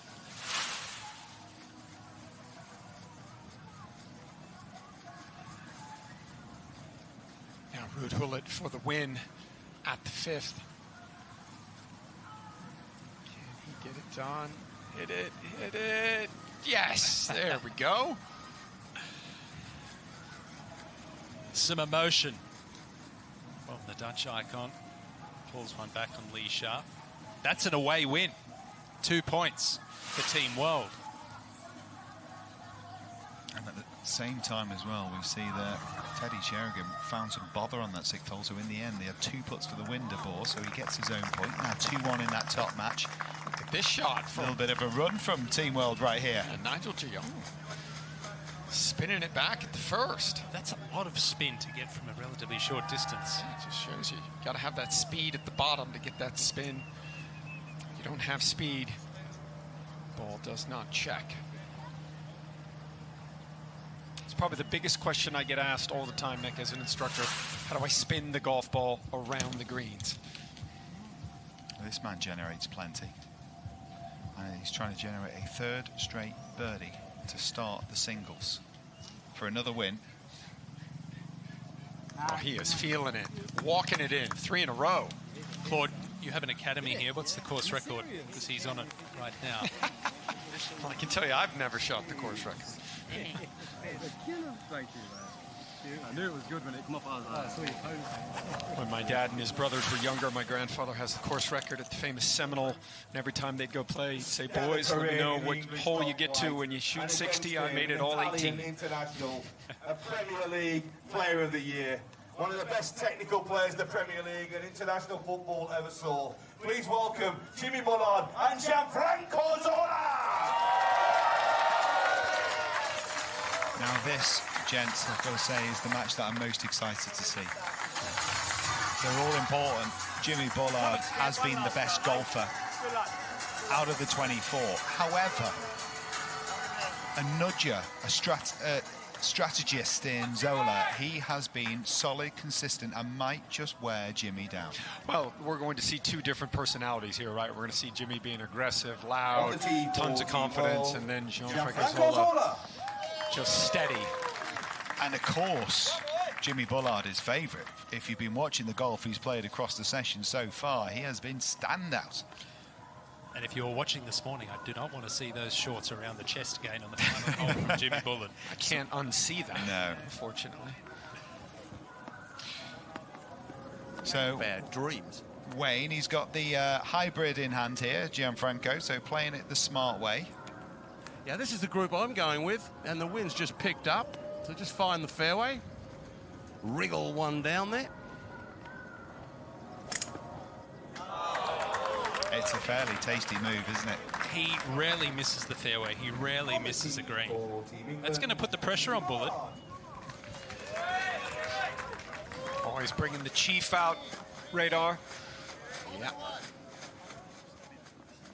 Well, it widens the further you go down there. So he can eliminate that. Most players can't eliminate the bunker down the left wing with the driver. A few can. Well, half of these players can, half can't. But he can. He can aim it just to the left edge of the green side bunker and just waltz on it with the flag over there on the right-hand side. It's not a bad spot to miss it left, so I can't see this going right.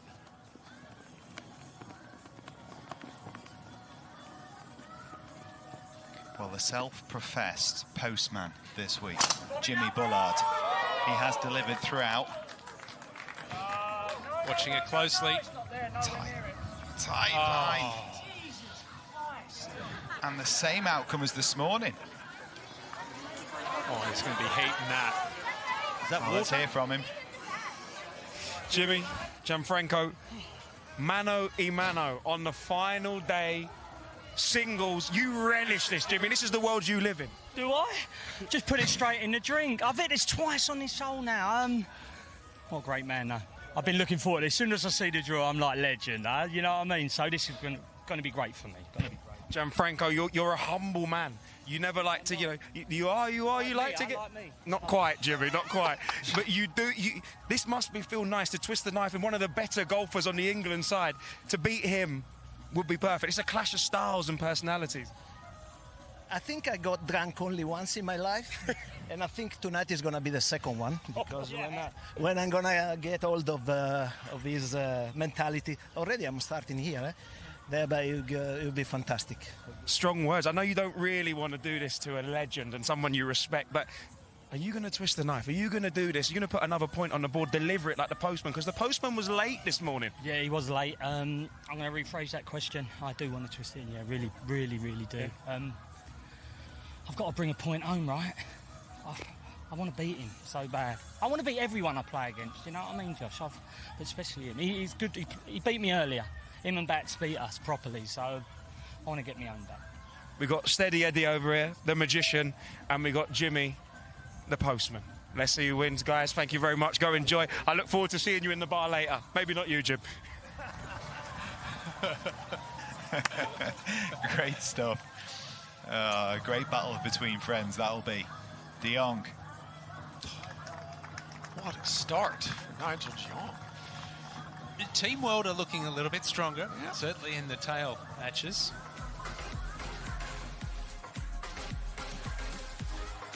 It's still lopsided at the moment, though. Just one more match to head out onto the golf course. It's a beauty as well. It's Chelsea's John Terry up against the icon in Batistuta in that anchor match.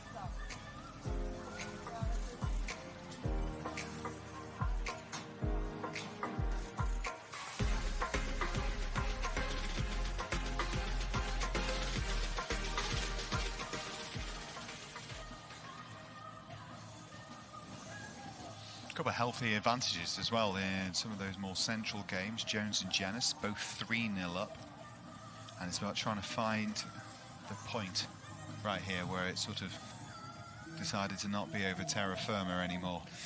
Well, I think these last two matches I'm really looking forward to. I think we're going to see a lot of quality golf shots. Really surprised there from Jimmy Bullard. Rinsed it into the water in the morning. You know that would have been driving him nuts. He pulls out driver after Zola, knocks it in the middle of the fairway with a hybrid, and then he rinses it again. It's just too enticing, though, isn't it? When you're a good golfer, you see that and you think, yes, I'm going to smoke this right into the heart of that green, take the applause on the first tee. Well, especially when you've done it in practice rounds as well, like Jimmy Bullard did. But I would say that Gianfranco Zola is probably one of the hardest opponents you could play in match play, because you know that he's going to be in play all the time. You know that he's not going to put himself out of a hole, so you've got to go and get the job done. And any mistake like Jimmy just made is going to be punished. Well, you're right there, Ewan. Gianfranco Zola, definitely the type of player that doesn't really do a lot, that is going to beat himself. He's steady, he understands his game, plays within himself, plays to his strengths too. I think that's hugely important as a player. Outside chance for a 4 there for Jimmy Bullard. So not out of this hole yet, which will depend on the approach, though, of his opponent. Zola's going to hit this to 15, 20 feet, especially with a little short club in his bag, just under 110 radar. Well, you just said he's going to hit it to 10 or 15 feet. Okay. I'll go with that. Ball in the air there for Gianfranco Zola, and he hits it between 10 and 15 feet away. It's a beautiful. That was a good shout, Claude. Not bad. I have done this before. Yeah, you have, yeah. He has the advantage. Jimmy Bullard's approach, it's good, and it's an outside chance for a 4, so it's not over that hole, but certainly a huge advantage to Gianfranco Zola. Ahead to Theo Walcott, down to Figo. Yes, by 2 points, he needs to make something happen. Struggling with the ball striking, and that is much better. Theo Walcott, a shot of the day contender right there. That's a tough pin.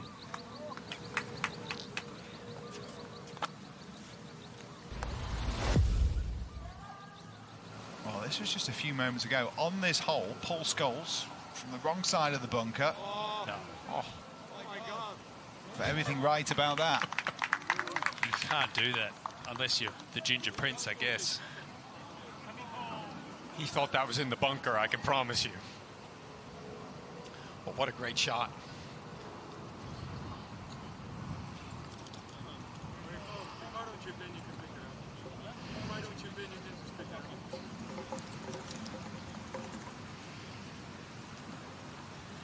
Patrick Berger just saying to Scholes there, if I don't chip in, you can pick it up. This is his third shot. Gave it a good run. Comes up a little short. That'll be conceded. 1-1. In that Liverpool-Manchester United match. Up early watching Icon series. Like it's the final day of the Masters. Strangely hooked on it. It has been interesting for all of us watching, isn't it? Because you think, well, hang on. Am I just going to be watching amateurs play golf here? But it's a bit different, isn't it? Because as much as, yes, they are amateurs, very, very good ones, they're athletes too. And with that comes a certain mentality of a sports person that actually makes it highly compelling because you know what it means to these guys. Absolutely. And Jimmy Bullard embodies that. He wants to win so badly. Not the start he was envisioning, and I'd imagine pick it up. It is. Team World with the point on the board early. It's also highly relatable golf, isn't it? It's real golf. It's not what the 0.0001% of the best players in the game do, which we see so often on TV. Lee Sharp at 6 for par. About 15, 20 feet. Just slides it by. We've seen a couple of concessions in a row there. Going in favour. Had a 3-point lead. Just 2 holes to go to Lee Sharp, an away win, and followed up by another win for Hewlett. It's tied. Final group. John Terry found the water this morning. Same strategy though. Driver. John Spencer. John. He found it yesterday as well. That's 3 out of 4 matches. Well,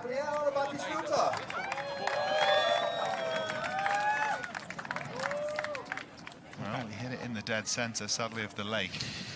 Well, Batistuta will just hit his patented little fade. I like his setup. It reminds me a little bit the setup of Hale Irwin, 3-time U.S. Open champion. Aims right and then just comes over it, but he does it every single time. Much like the man in front of him in Zola as well. Very reliable golfer. It's going to be quite a tough opponent out there for John Terry today.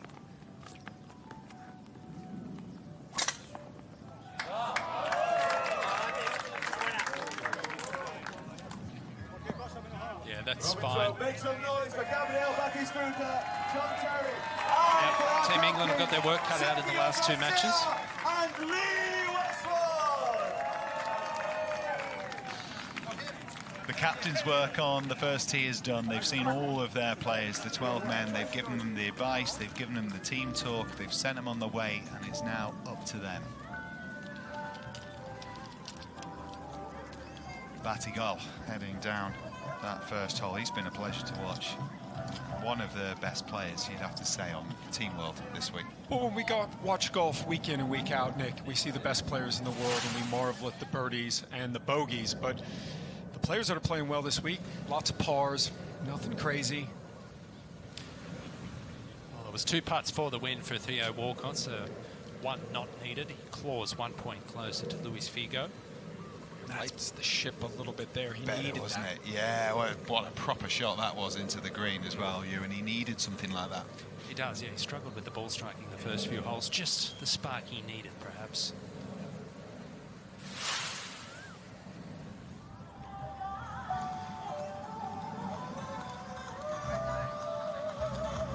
Oh, thank you for choosing to spend your Sunday with us. We've got a treat for you. Icons of football playing this wonderful game in the sunshine of Thailand.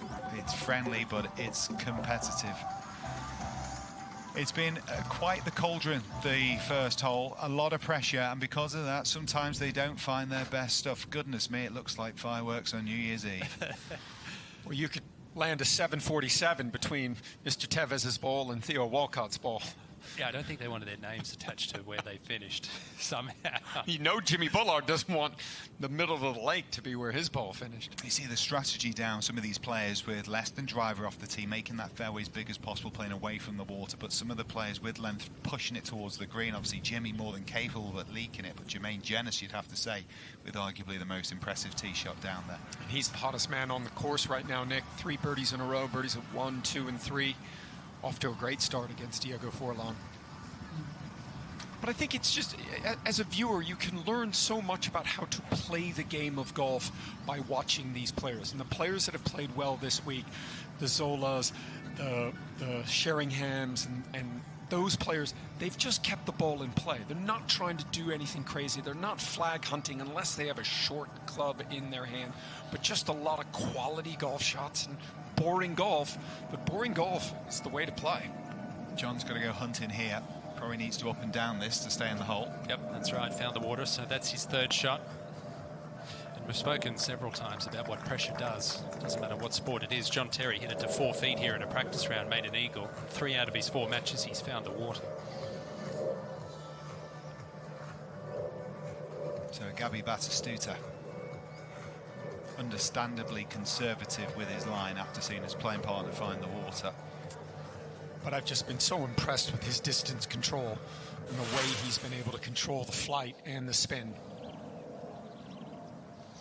This is Team World's home hole, the 8th par 3, playing 170 yards today. Ronald de Boer, a point down to Teddy Sheringham.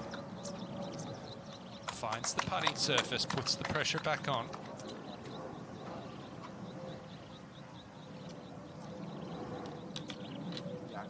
Hasn't had his best stuff, but he's right in there. Yeah, he just hit the green, and now he puts the pressure on Teddy Sheringham. But Teddy, kind of an old veteran, he knows what he needs to do. He really has a great understanding, in talking to him last night about his game and how he goes about it. He has a really good understanding as to what he does, what he can and can't do. I think that the longevity that these players display during their football careers. I mean, Teddy Sheringham, one of only 5 players to continue playing in the Premier League in their 40s, and here he is now at 58 years of age, displaying great athleticism with his golf game, still playing off a handicap of 4. He's been really the MVP of both sides to this point.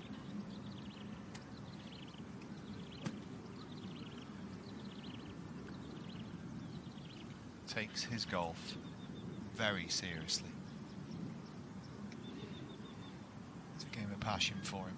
Diligent, very precise about what he does as well.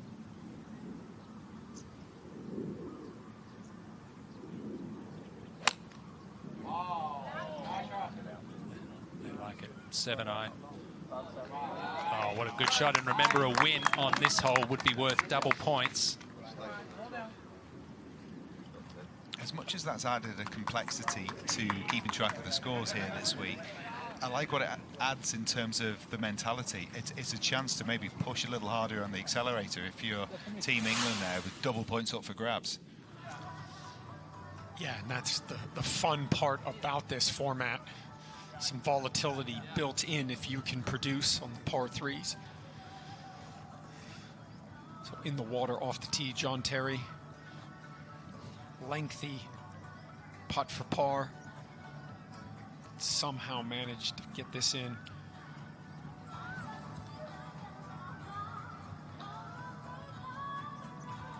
That's a good effort from there, from long range. Nicely done.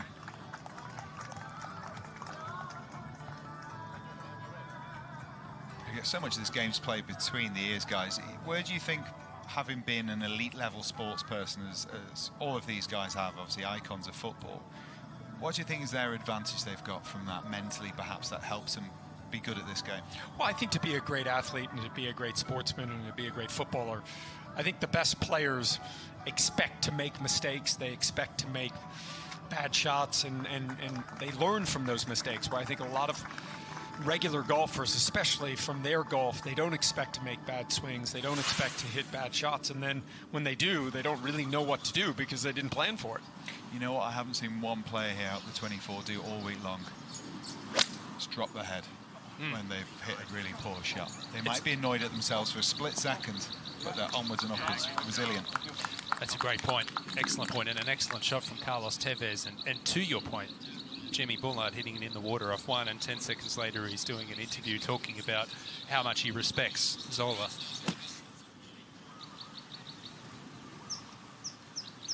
Now Phil Jones, after a really nice iron shot from Carlos Tevez, trying to keep those legs nice and stable. Tendency is for the legs to move around. He hit a really good shot here this morning, Claude. It's a good flag for him on the right. That one going to the left.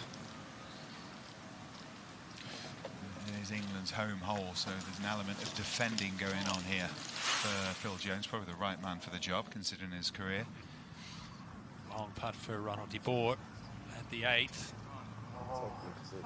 And opening the door for an away win for Teddy Sheringham.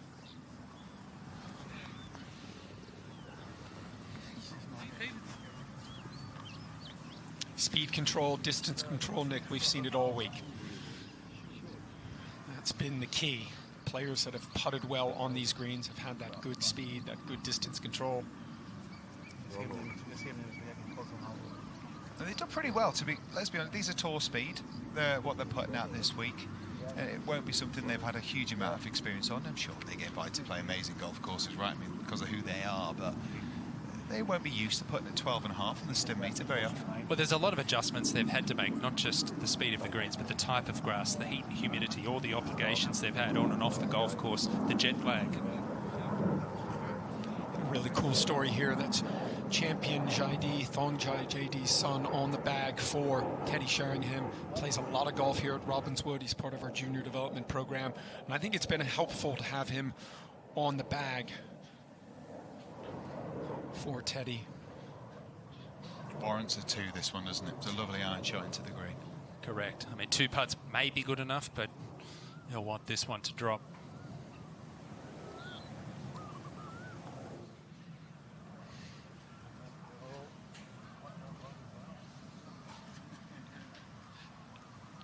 He's left himself a little bit of work there, Sheringham. He just ran that a little bit further on than he would have wanted to. Back at the 6th, Paul Scholes, birdie putt off the green to win the hole up against Patrick Berger.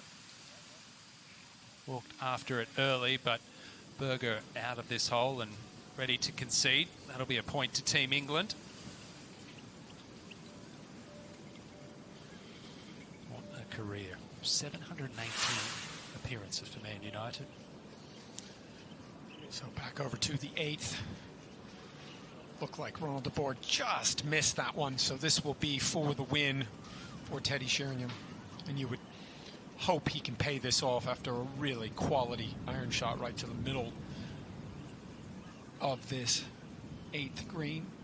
Be annoyed at himself, though, when he's having that much work left.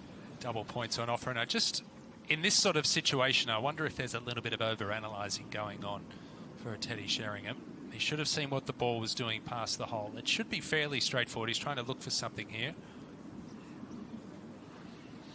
I think if this slides by, we'll see a reaction from him, because he will be mad as a wasp if he doesn't capitalise on this opportunity. Fairly simple putt, though. The upside is it's back up that hill.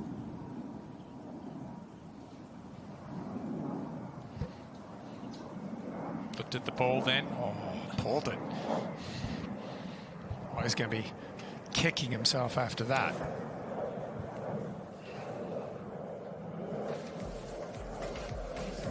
It's not easy out there, Teddy. Forgive yourself.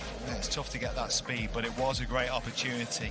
And a sigh of relief for De Boer in that top match. He hangs in there just a point behind Teddy Sheringham. All tied up in that second game. And United up against Liverpool in match 3. Bit more balance to it now, though. Started to turn a little.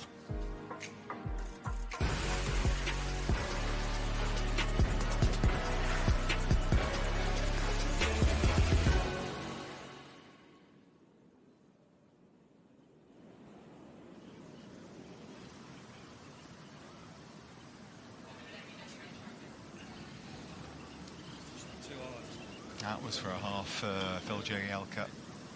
And forgive him for having that pace, quite aggressive. It's a good start for De Jong. It was very red. Starting to now sort of balance out a little in terms of colour. But there's a lot more work to be done because it is a big gap going into the singles. Yeah, absolutely. But I think those last 3 matches, we're going to see a dogfight in there to really see who wants this. Carlos Tevez to win the hole here at the 5th. He's put it beautifully all week. Is this another one? Oh, it's never missing, was it? What a beautiful roll. And double points ties it up. What a beautiful putting stroke he's got. Just. Isn't it funny how we see team momentum shifts? It might not just be one match, it's a few, and that's what we're starting to see here for Team World. Ironically, we can see it and feel it, but the thing is they don't know that's going on. But it's almost like it's a universal thing, an aligning of the planets. Anyway, it's starting to edge that way, needed to as well. Jenis on defence here on England's home hole. Good start from there, and another cracker. What a shot. Well, he saved his best for the singles, that's for sure.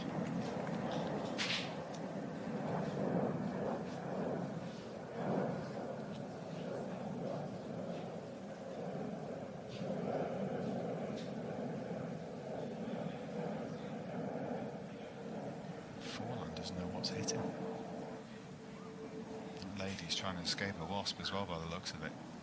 It's all going on.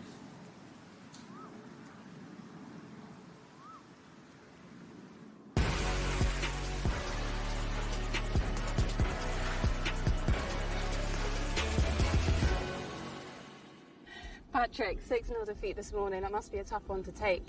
How have you prepared for this afternoon? It seems like this morning was like yesterday morning. You know, we didn't really get good results, but I'm hoping that the English lads will be tired this afternoon, and we're going to pick up more points than this morning. And you and Paul Scholes both very feisty in the midfield. How is that as a partnership? It's awesome. I like Paul. We played golf together a few times. He's a great lad. So I'm just having fun. I'm enjoying it. You know, it's great to be here. So I absolutely love it. He's a great lad. So I couldn't ask for a better guy to play against. Well, I'll let you go on to it. Good luck. Thank you.